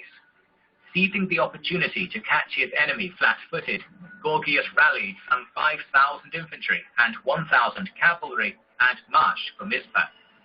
However, his heavily armored Argyrespides were slow and cumbersome, and their presence was soon picked up on by Maccabean scouts. Rather than face Gorgias' force head-on, Judah decided rather ingeniously to abandon his camp, taking advantage of his army's speed and maneuverability to skirt around the expeditionary force and strike instead at their now more sparsely populated camp at Emmaus. Taken completely by surprise, the reserve forces in Emmaus were either slaughtered or routed, and their supplies looted or burnt. After failing to find any rebels in Mizpah or the surrounding hinterlands, Gorgias returned to his camp, only to find it aflame. Seeing this, the morale of his army was crushed, and they fled for the coast. Reeling from yet another decisive defeat, the high priest Menelaus in Jerusalem, with the support of Lysias, attempted to bring Judah and his cohorts to the bargaining table, offering to repeal some of the more egregious anti-Judaism laws of Antiochus. However, these negotiations failed, for the Maccabees would accept nothing less than the total eradication of Hellenization in Judea. By 164 BC, Governor Lysias had taken it upon himself to assemble and lead an army of some 20,000 men in Antioch, leading them south through Idumea and the valleys east of Gaza to a town called Beth-Zur, where he encamped his army in the local fortified citadel, hoping to strike at the Maccabees' southern flank. By this point, Judah Maccabeus had some 10,000 men under his command, his numbers having swelled as the reputation of his victories grew. Nevertheless, he was still outnumbered and outgunned by Lysias' army, so he stuck to tried and true tested methods to best his foe. Historical sources are vague on how the Battle of Bethzer played out, but it seems evident that the Maccabees spent the next few months harassing the Seleucids through hit-and-run tactics, striking at foraging parties, patrols, and any platoon of Syrian Greeks unfortunate enough to be caught outside the town's citadel. This was never enough to earn a decisive victory, but it was enough to keep Lysias and his army in late autumn, when in the Far East, the Seleucid Epiphanes contracted disease while campaigning against the Parthians and died. The monarch's death meant that his son, the 10-year-old Antiochus V, was now Basileus of the Seleucid Empire, and there would be no small amount of courtiers willing to influence the young boy for personal gain. Suddenly, Lysias's priorities had shifted, and he was compelled to return to Antioch to secure control of the infant king in order to keep his power and influence in the royal court, which meant that the campaign in Judea was over. Due to his persistence, cunning, and some plain old luck, Judea Maccabeus was victorious once more. With his victory at Bethzer, he was able to march his army more or less unopposed to Jerusalem, which, ironically, he was able to stride right into because the Seleucid governor Apollonius had destroyed its city walls a few years earlier. Following this, the Hellenized and other Seleucid loyalists retreated to Acre. Now firmly in control of the holy city, the Hammer of Judea entered the temple, destroying the altar to Zeus and the idol that had been erected during the reigns of Jason and Menelaus. His youngest brother, Jonathan Apphus, was installed as the new high priest of Judea. Among the sacred objects to be restored was the menorah, a golden candelabrum whose 7 branches represented knowledge and creation.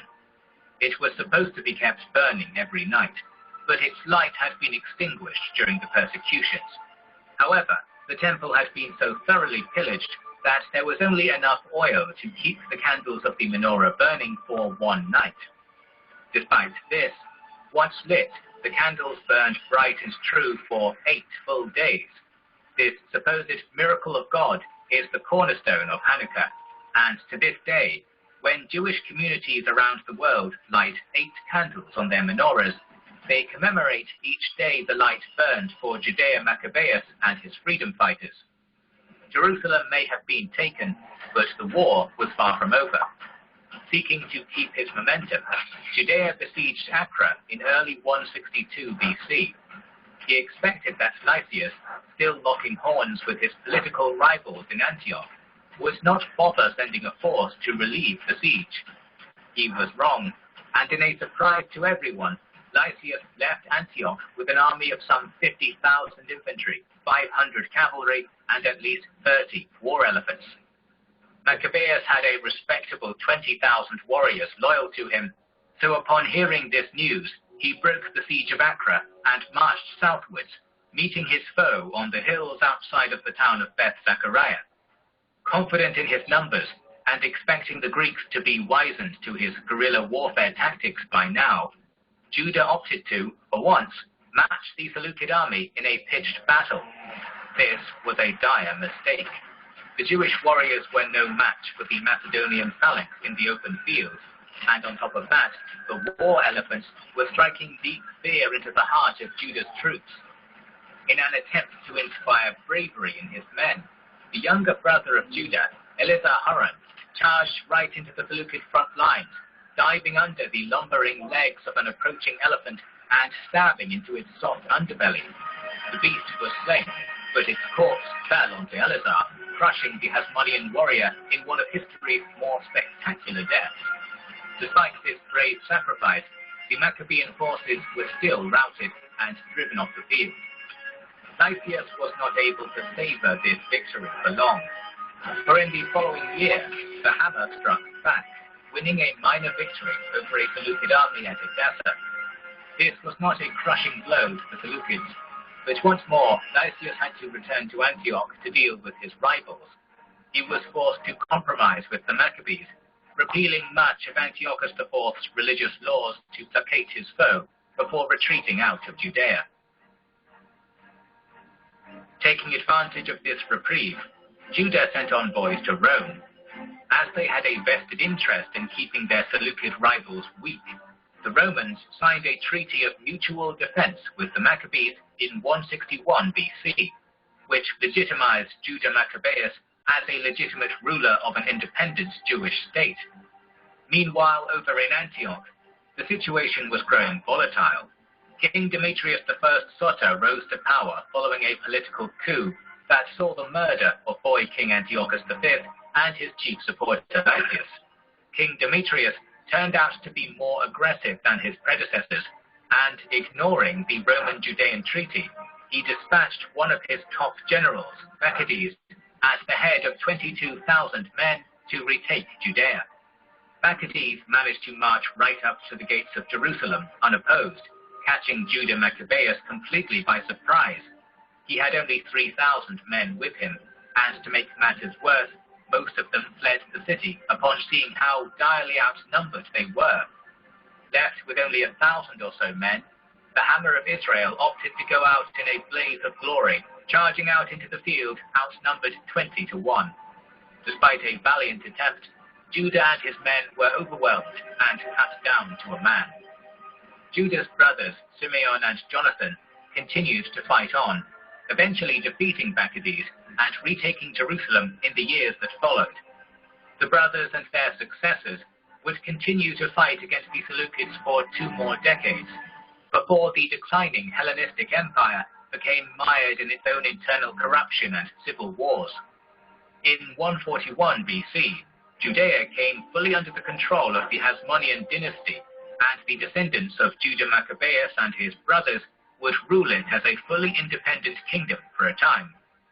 It is worth noting that even after this successful bid for independence, elements of the Hellenistic language and culture remained visible in Jewish society for centuries, especially after they were expelled from their homeland by the Romans after the Great Jewish Rebellion and forced to integrate as a diaspora community across a notoriously Greek-loving Roman Empire.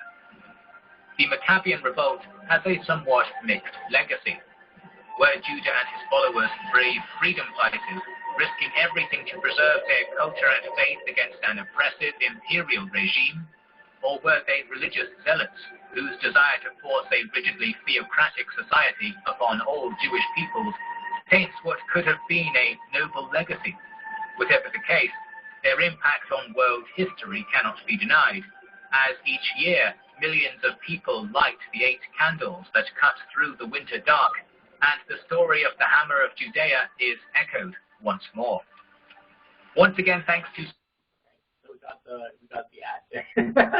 So, all right, one sec. Yeah, so the Maccabees. So, thoughts? Any thoughts? I have plenty. Good movie. It's fascinating. It's like you don't hear much about it. Right, it was good. It filled in a lot of details I didn't know. Yeah. What I loved was the elephants. Like, I cannot imagine what that must have been like to go against a war elephant. So. It sounded like it was crushing. Oh, you. What gets me is I knew about the thing about the temple and the pig and that type of thing, but not all the back and forth and the battles and all the interplay between the three nations. Yeah, we'll definitely get to that. Absolutely. Yeah, the battles. It's like nonstop. What were you saying? I think it kind of goes to show that even the best intentions of men in even a religious context can go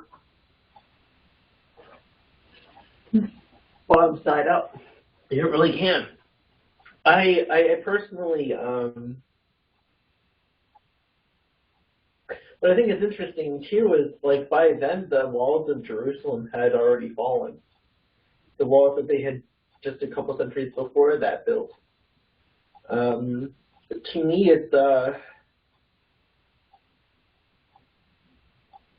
it's more of the same old, same old.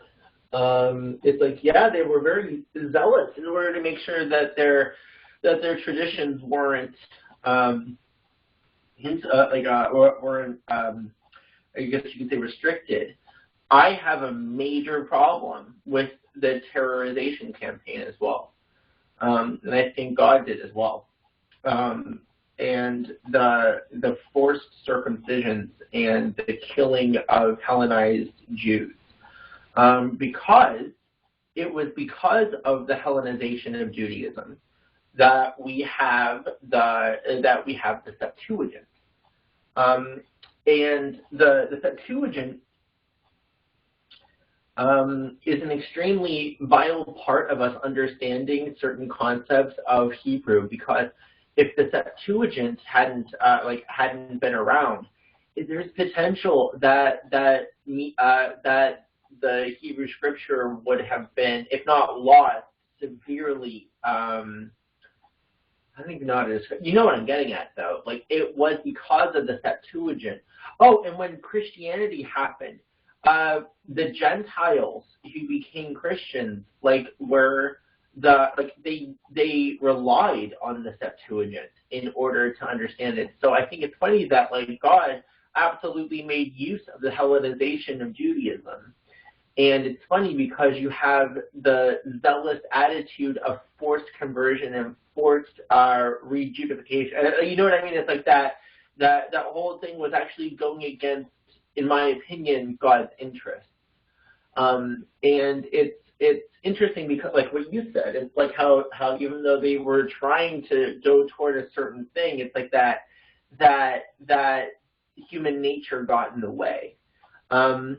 Don't get me wrong, Jesus celebrated the Festival of Lights, and it's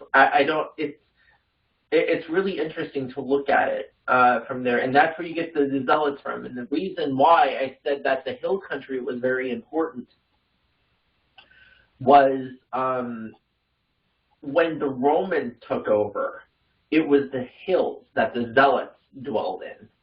They did exactly the same thing because they believed that the Maccabees were something to model themselves after, and so they would be in the hill country, and they would scout out the Roman camps, and they would pillage them, and the small camps would be decimated, and it was definitely very guerrilla. Yeah, it was definitely a guerrilla warfare tactic that they used. They did assassinations. They did basically, it was guerrilla. It was just like every little thing to keep the Romans thinking and moving. And they were definitely a thorn in the side for not just the Romans either. They were a thorn in the side for the Jewish people as well, because you had the zealots who thought that everyone should believe exactly the same way that they did. Well, the Jewish Taliban. Yes, that's... I wasn't going to say it. I wasn't going to say it. I was going to say it in a more... Kind of like the Christian Taliban. I was going to say it in a more not so in your face way. but it's like, yes, very much so. It's very similar to a Jewish Taliban.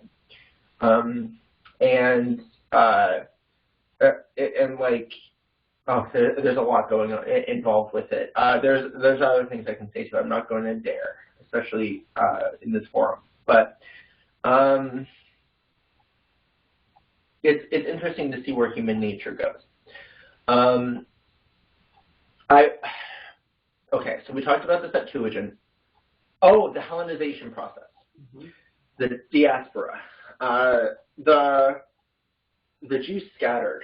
They were kind of forced to. Some were forced to, some weren't. Some came from the exile period and they scattered. Some, it was like, it depended, because what would happen is in Rome, when Rome came around, the way they maintained peace was by displacing people, and especially subjugated nations. So they would go into a place, they would like make their own stuff there, and then they would like relocate people so that way they wouldn't be able to coalesce and they wouldn't be able to do uprisings. So that's how some of the diaspora came into play. Also came from the exile period. And so because it was a minority that returned to Jerusalem. Right, exactly. So there was the diasporic Jews were still. It was already happening, and then also the Syria in the Middle East. All over right, the place. and there's stuff, and yet, so the one thing that kept them all together was Greek. And so Greek was used as a unifying, just like English is today. English is a unifying language among a lot of countries. Same thing with Greek, especially Koine Greek. Koine Greek was considered like the international standard, and so they wrote. It began with the Torah and then expanded, and that's where you get the Septuagint from. The Septuagint has a legendary history to it. It was originally, I want to say 12 people. But the legend has it that it was 72, which would use the Septuagint, and it was like, and that they miraculously wrote the same translation. There's and whether or not that's true, that's legend, and similar to the legend of the menorah. Whether or not that's, I think it's very possible. That with the menorah thing. So anyway, but it's interesting to get a little bit of a taste of that. Now, Rome, because of the agreement that the Maccabees made with Rome before Rome overtook the Hellen, it wasn't the Greek Empire, it was the Greekified Empire, it was the Hellenized Empire. It was because like Alexander. You get what I'm saying. When Rome took over, they had a distinct way of doing things. Now, of course, like you had the ones before in the Greek Empire where they would do forced sacrifices to Greek gods. Rome just basically continued that tradition, but there was more stuff that they did too. They had a strict caste system. They had very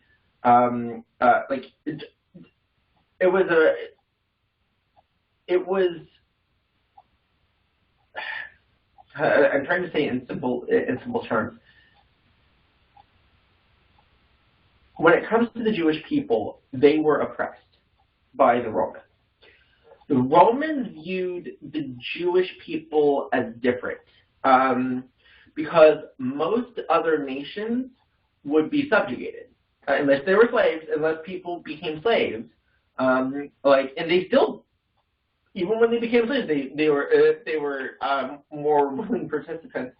But the Jewish people were kind of left alone when it comes to their religion, the way that they practiced. They were not forced to worship other gods. Could they? Absolutely, but they were not forced to. Particularly because of the zealots, Maccabean zealots, however you put it, and like how you saw in the video, how they would still hide and wait, and they would go in, and so the Romans knew that the Jewish people were very difficult to deal with. So in order to make things more peaceful, they just let them be. However, they still were to pay taxes. They still were to all that. So it was very pay taxes, show loyalty to Caesar. Now, by the time the Caesars came along, show loyalty to him, not necessarily worship him, but show loyalty to him. Although in other areas of Rome, Caesar was worshipped, similar to a pharaoh. You have, I'm trying to think of other ways to iterate things here as like a paving of the road.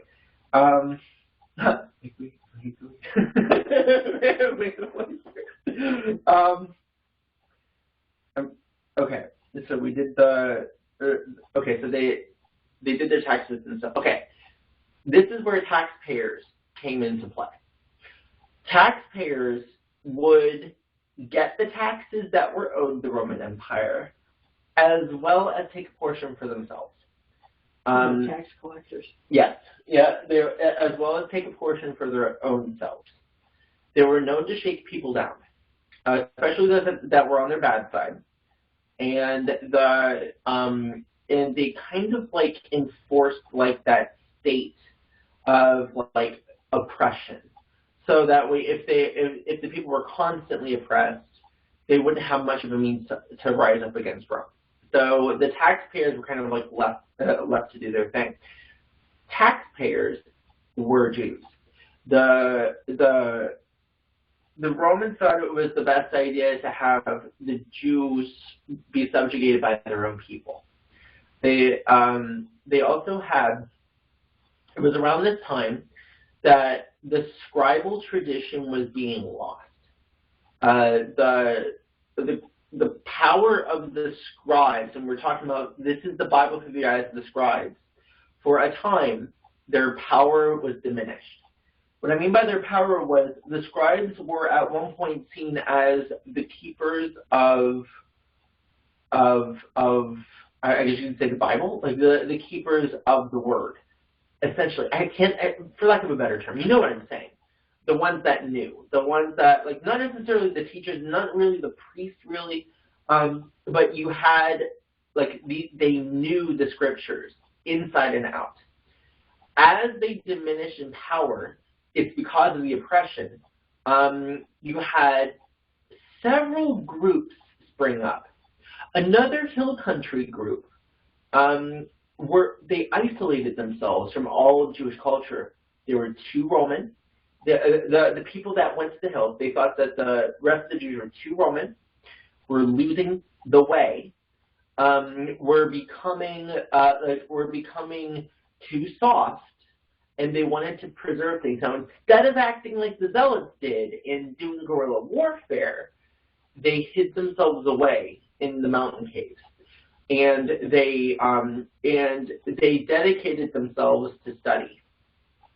And these people it was because of these people that we got the Dead Sea Scrolls. These people were kind of like scribal in nature because of how dedicated they were to understanding the law, the writings of the prophets, all of that. And basically, they were like walking encyclopedias. And so that's basically like how the scribal tradition ended up. That's one offshoot of it. Like, you know, like it's always like a splintering, right? You got three other groups. One of them is called the, hold on a minute. It's called the something. Jesus had a few words for the scribes, too. Uh-huh. You're right. Hold on.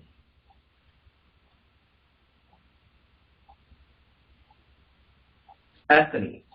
Mm-hmm. Essenes. The Essenes. Yeah. Essenes. Mm-hmm. Okay, yeah. Essenes. Oh, I thought it was Essenes. Oh, I read it wrong. Essenes. Yeah. And what do you know about those, Mom?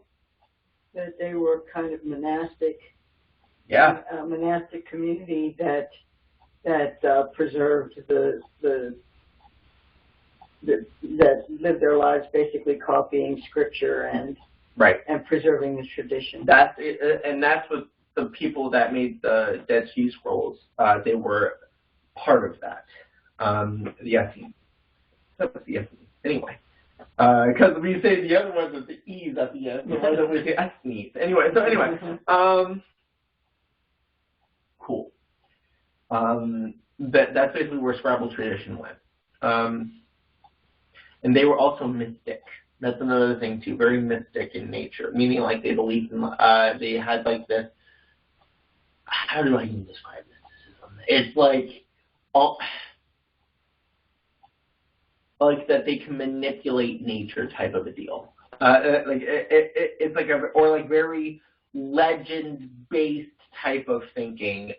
It's almost like the easiest way to describe it is like, how would you describe it? Like, you know what I'm getting at. It's like the, okay. What? Go ahead, Dad. Wicca? Yeah, that's an example of mysticism. But it's like things are like they have like, oh, okay, you know, like how Buddhists will like go into another plane. It's like almost like a trip that they take, and they would like practice meditation, and they would get to a point of like it's like a state of consciousness. It's also formulaic. Yep. It's a formulaic religion type. They yeah, like very. They have a formulaic. A plus A, B equals C. Yeah. Yeah. Yeah, and that, but that it, like you said, it's in another plane of reality. Mm-hmm. It's like, and spiritual. But it's called mystic because there were rites and rituals and that led to conjure.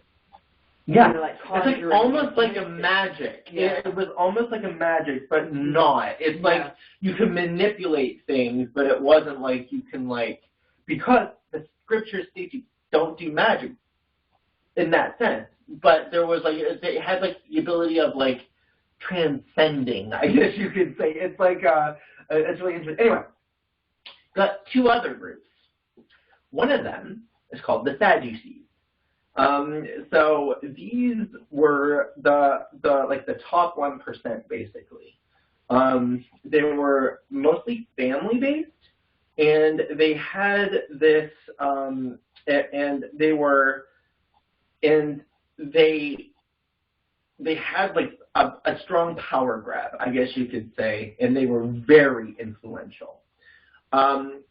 I've heard them compared to mafia in nature. To me, mafia was more like the tax collectors. But the Sadducees had a specific understanding of Scripture, and yes, they did not believe in a resurrection. The last group are the Pharisees.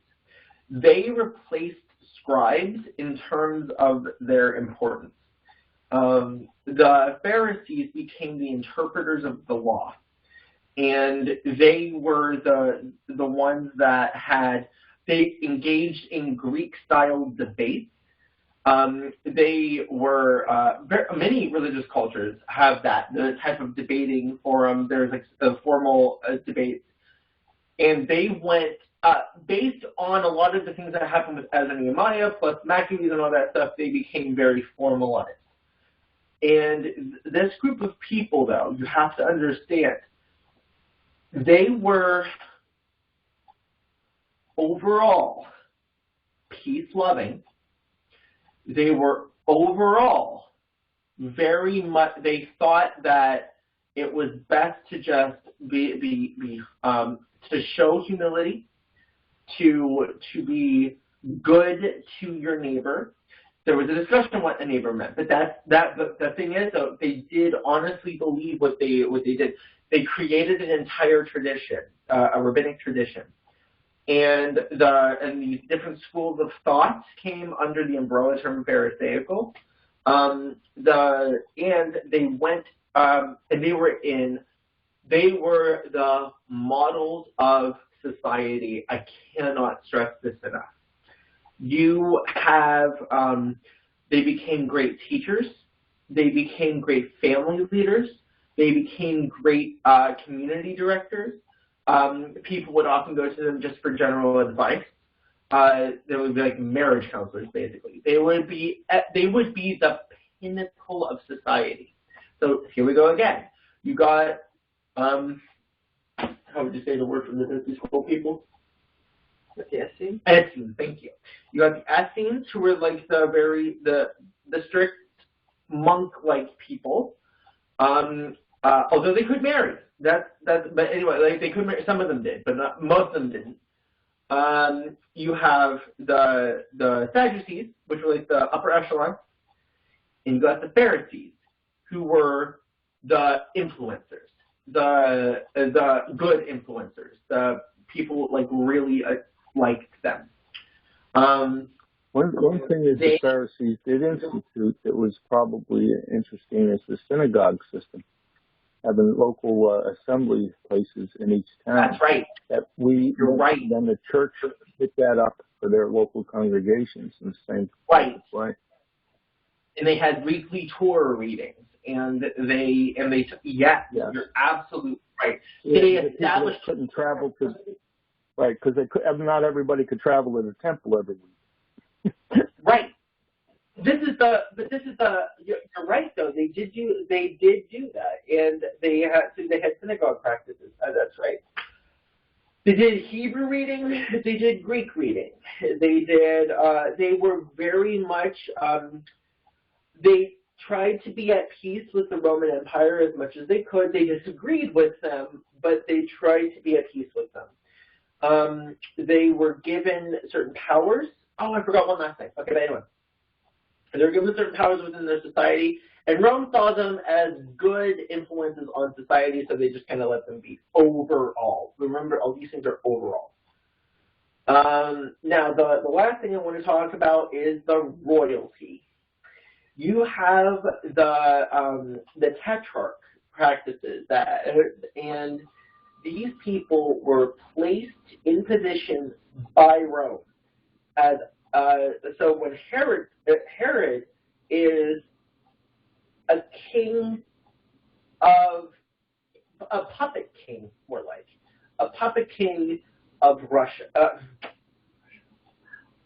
Judea. The reason I was thinking Russia was because I was thinking of the puppet kings of Manchukuo, which was the Manchurian kingdom. And it was I think it was Manchukuo, which was China's northeast and Russia's farthest east, that Japan made.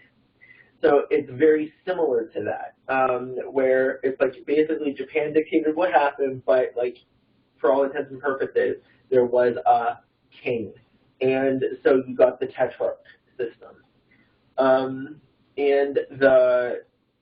But the thing is, though, that king really had no power for this reason. It's very much for this reason that the tetrarchs were known for being party animals.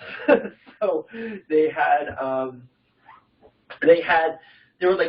were like okay, think of like the court of Louis XIV, for example, and how there would be like a lot of interplay and like intrigue and all that stuff that basically happened there because he really had no power.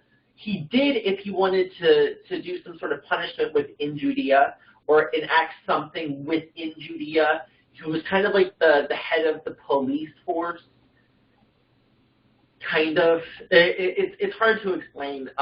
We really don't have an example. The closest thing I can come up with is the emperor of the Manchurian Empire, Manchuria, the emperor of Manchuria in during World War II. That's the closest thing I can come up with. We don't have any way that we could recognize that. It's hard for me even to conceptualize, but it basically instilled peace within the society because the Jews had a king, kind of, sort of, and that's why it was instituted. All right, so that's basically the setup for the society at the time. Last thing, because of the Maccabean revolt, you had this feeling among the people, especially because they were being oppressed, and the Pharisees were really instituting this sort of legal practice within this Torah practice. The Pharisees thought, and as such the people thought, that the closer they got to following the Torah, the closer the arrival of the Messiah. The concept was, I think I'm clear. Am I clear? Okay, we're on the same. Am I clear? Like, I don't know if you understand what I'm saying. Like, the closer they got to practicing, the more God would show favor on them, so the more the Messiah would come. Because they were being oppressed. Yeah, okay, yeah. Because they were being oppressed. So the concept, because the Pharisees had the text, and they were like, okay, when the people turn back to God, before God promises that he will show favor and that he will come. And they thought, now based on Daniel readings, they were predicting that there was something happening at the time. They're going to happen.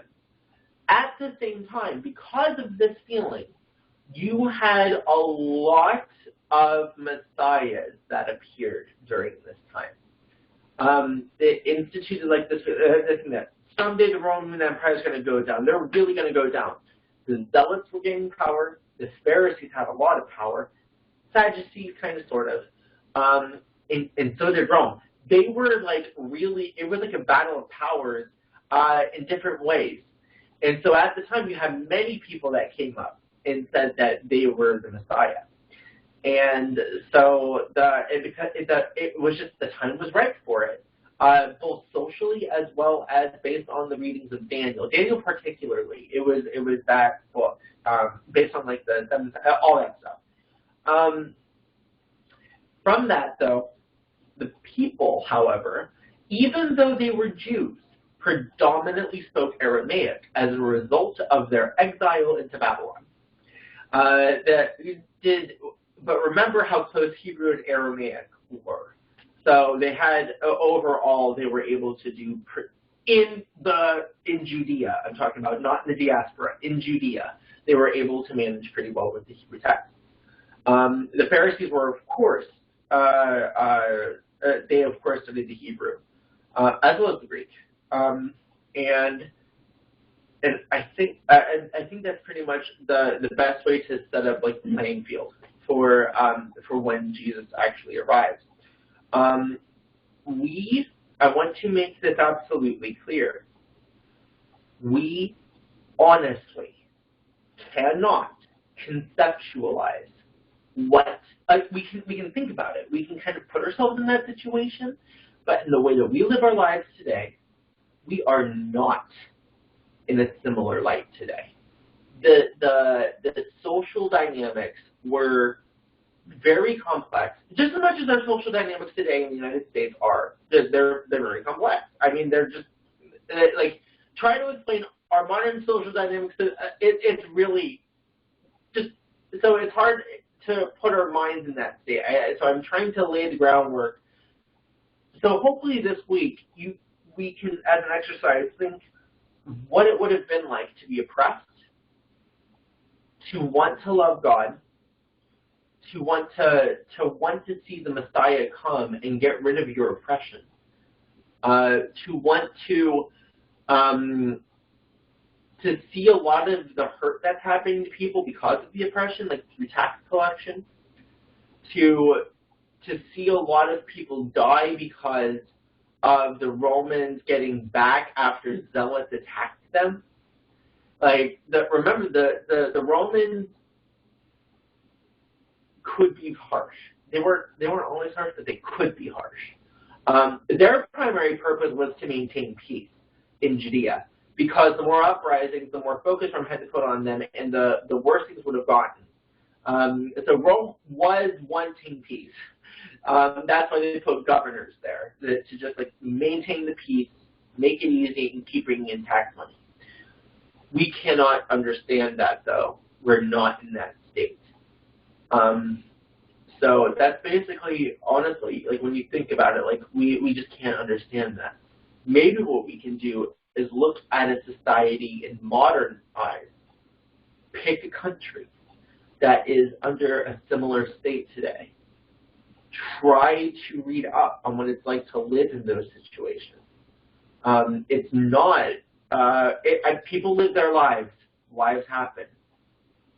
But it's a very, but I just can't imagine living under oppressed rule.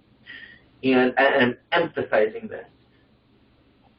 because in my opinion, we're not oppressed. And I've heard that argument before, that Americans are being oppressed in Christian. We are not. And we just cannot conceptualize what happened during the Roman Empire. So, anyway, so that's maybe South Africa, but they're in apartheid.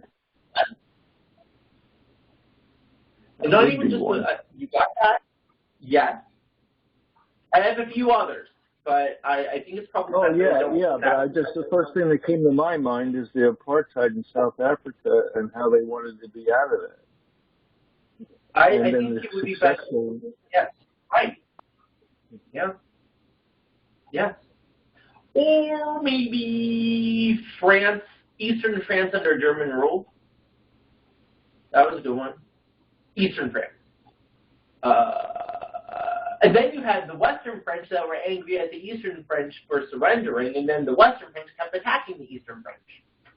But history keeps repeating itself. The Chinese under Japanese rule, that's another one. Eastern Europe after World War II. What? Eastern Europe after World War II.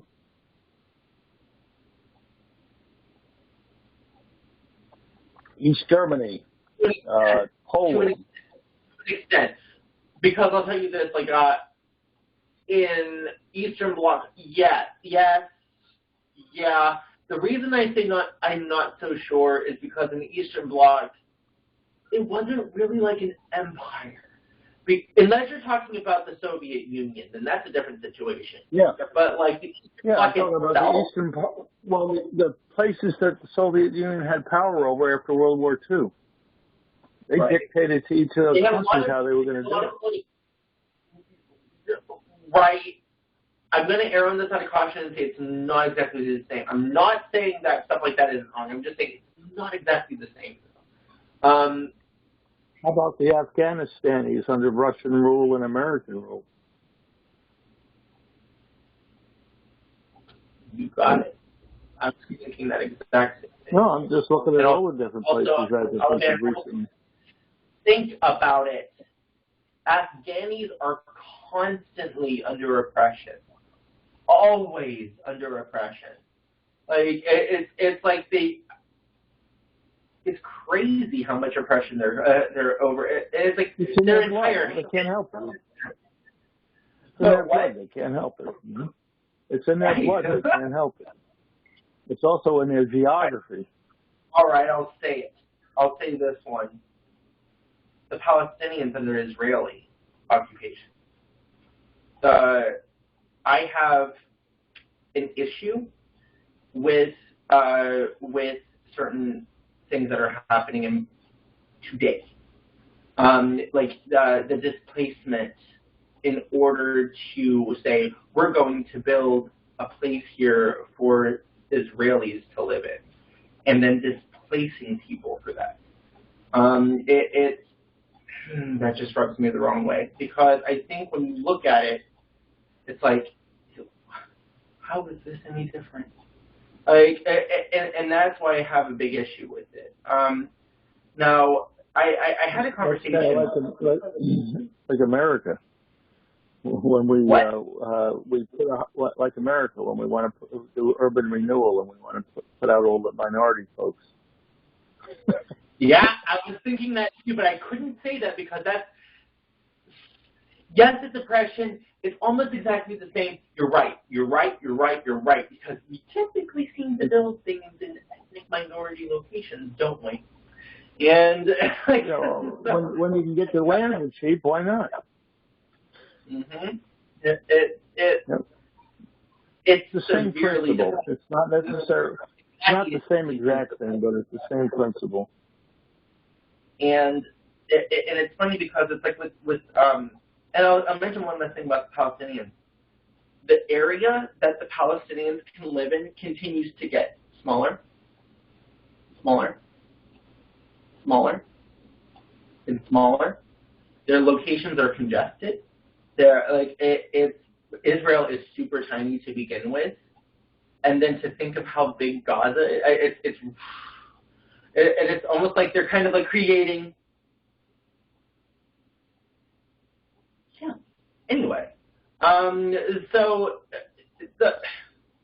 Which really baffles me because what happened just 100 years ago? So it's really. It's the oppressed becoming the beast. Exactly, and that's why it really bothers me, because you look at what happened with Ezra and Nehemiah. They were oppressed, they were taken away, and then they came back from exile, and then they got oppressed, and there was like this whole thing again, and then you got the oppressors of the Maccabees coming in and forcing circumcisions among their Jewish brothers and sisters. It's well, really the thing is, you think about it, that's the history of humanity from the beginning. Right. It is. It is. It's sad to say, but that's one of our problems. So that's why the time was right for the Messiah to come and to show a new way. And it really becomes pertinent. I was talking to my elder about this earlier. It's like when Christ says there will be rumors of war. You'll hear of wars and rumors of war. Yeah, there will be wars and rumors of war and earthquakes. And I believe that what that's saying is it's going to seem as if things aren't changing. It's going to look as if the world's not changing. The same things you hear about wars, you hear about earthquakes and floods and disasters and all these things happening. There's going to be all these things, and knowledge will increase, and all these things will happen. Just don't stop. Keep moving, and that's the hope I have. And that. But he also said it in basically the same breath that you can read the sky and know a storm is coming, so know the signs of the times. Right, exactly. And you're absolutely. Oh, I can't wait to look at that section. You're right. You're absolutely right. But anyway, we do have to end this. I really do have to do a lot of work tonight. But we're just getting going now. What's the matter? Right. But that's basically it. So does anyone want to say anything before we cut it out? Yeah, I have a little bit of a clear up on mysticism. Go ahead. In the early mysticisms, like not the early as in Babylon, but the Roman mystics, there was a cult Mithraism, and and many of the earlier, like the pagan mystics, included conjuring, but they also used ritual and sacrifice, and they had rights. Sacrifices. Yeah, they had rights to become, like they thought they could become like one with the spiritual powers. Yeah, the powers. Yeah, the enlightenment powers. But mysticism can be explained in, if anybody is familiar with the dervishes in Islam, the dervishes will go in circles for hours. They stand. Yeah, they just stand and they'll spin for hours. I think some for days. I'm not sure, but they just go round and around. And that's because they're trying to invoke, conjure wasn't a good word, invoke a spiritual experience and a oneness with whatever it is they're looking for. And that's a mystic religion, or a mystic rite, R-I-T-E. That's mysticism. Well, one clarification though: the people who made the Dead Sea Scrolls, they did not perform sacrifices. I wasn't just. I wasn't talking. I know that. Mystics could, but just this particular group didn't. But anyway, it's the separation of themselves. Yeah. And the monk-like living. Yeah, that kind of an experience, like in the early monastic societies, not the Essenes, but in the early, quote, Christian, end quote, societies, there were some monks that were called pillar monks, that were mystics, and they would live on a pillar. They created this pillar with just a very small space at the top. Yeah, and they would go up there and sit, and they would pull food up on a rope that people would bring to them. And some of them spent years, the rest of their lives, on these pillars. And that was a mystic rite. It sounds just like the Buddhist passive enlightenment, but different. There's a slight difference to me. Although esoteric, I think it's mystic in nature. But anyway, I just wanted to clear that up. Conjuring wasn't a good word. It was more of invocation. And mental connection to the spiritual realm. Right.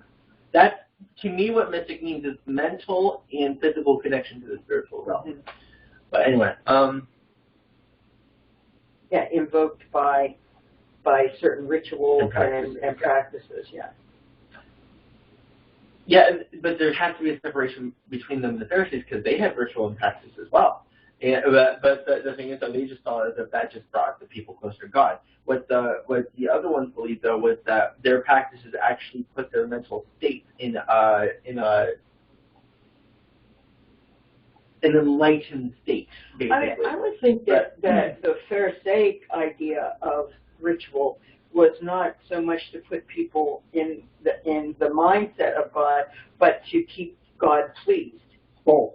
I think they were more like both. Yes, both. It was both because they did this to keep God. Like I'm thinking about cleaning the bowl, to keep God pleased, as well as always keep the people's mind focused on God. Like I absolutely believe that. And so, because why are you doing this? Why, and telling the children and all that stuff. And that's where you get the rituals from. You already have the holidays, right? And then they super ritualize the holidays. And so, which is why you have today you have the Jewish thing where you have the thing where you sample all of the stuff out of this particular plate, and you get a lot of the ritualistic stuff from in modern day Judaism stems from that because it keeps the people's mind focused on the certain. It is, and also control. To a point. Yeah. To a point. It's through influence. Control through influence. That's what the Pharisees did. They didn't necessarily force people to do things unless they did something very, very heretical. For example, tax collectors, they didn't really do anything to them. They just hated them. But the thing is, though, to say things like what Jesus said and got them really angry, they couldn't do anything. They had to put. So that's what I'm saying. They really the way that we modernly look at that story is that the Pharisees were just dictatorial and they forced it. They had no real power. they had no real through influence they could, but it was they had nothing that they could do. They weren't really, but they had community influence. They were able to be good examples for society. Basically, do as we do. Do as we say and do as we do. Peer pressure. They say, but not as they do. Peer pressure is what they had. Exactly. But anyway, anything else? I do have to wrap this up because I'm a little bit afraid that I might run out of data on this app. So.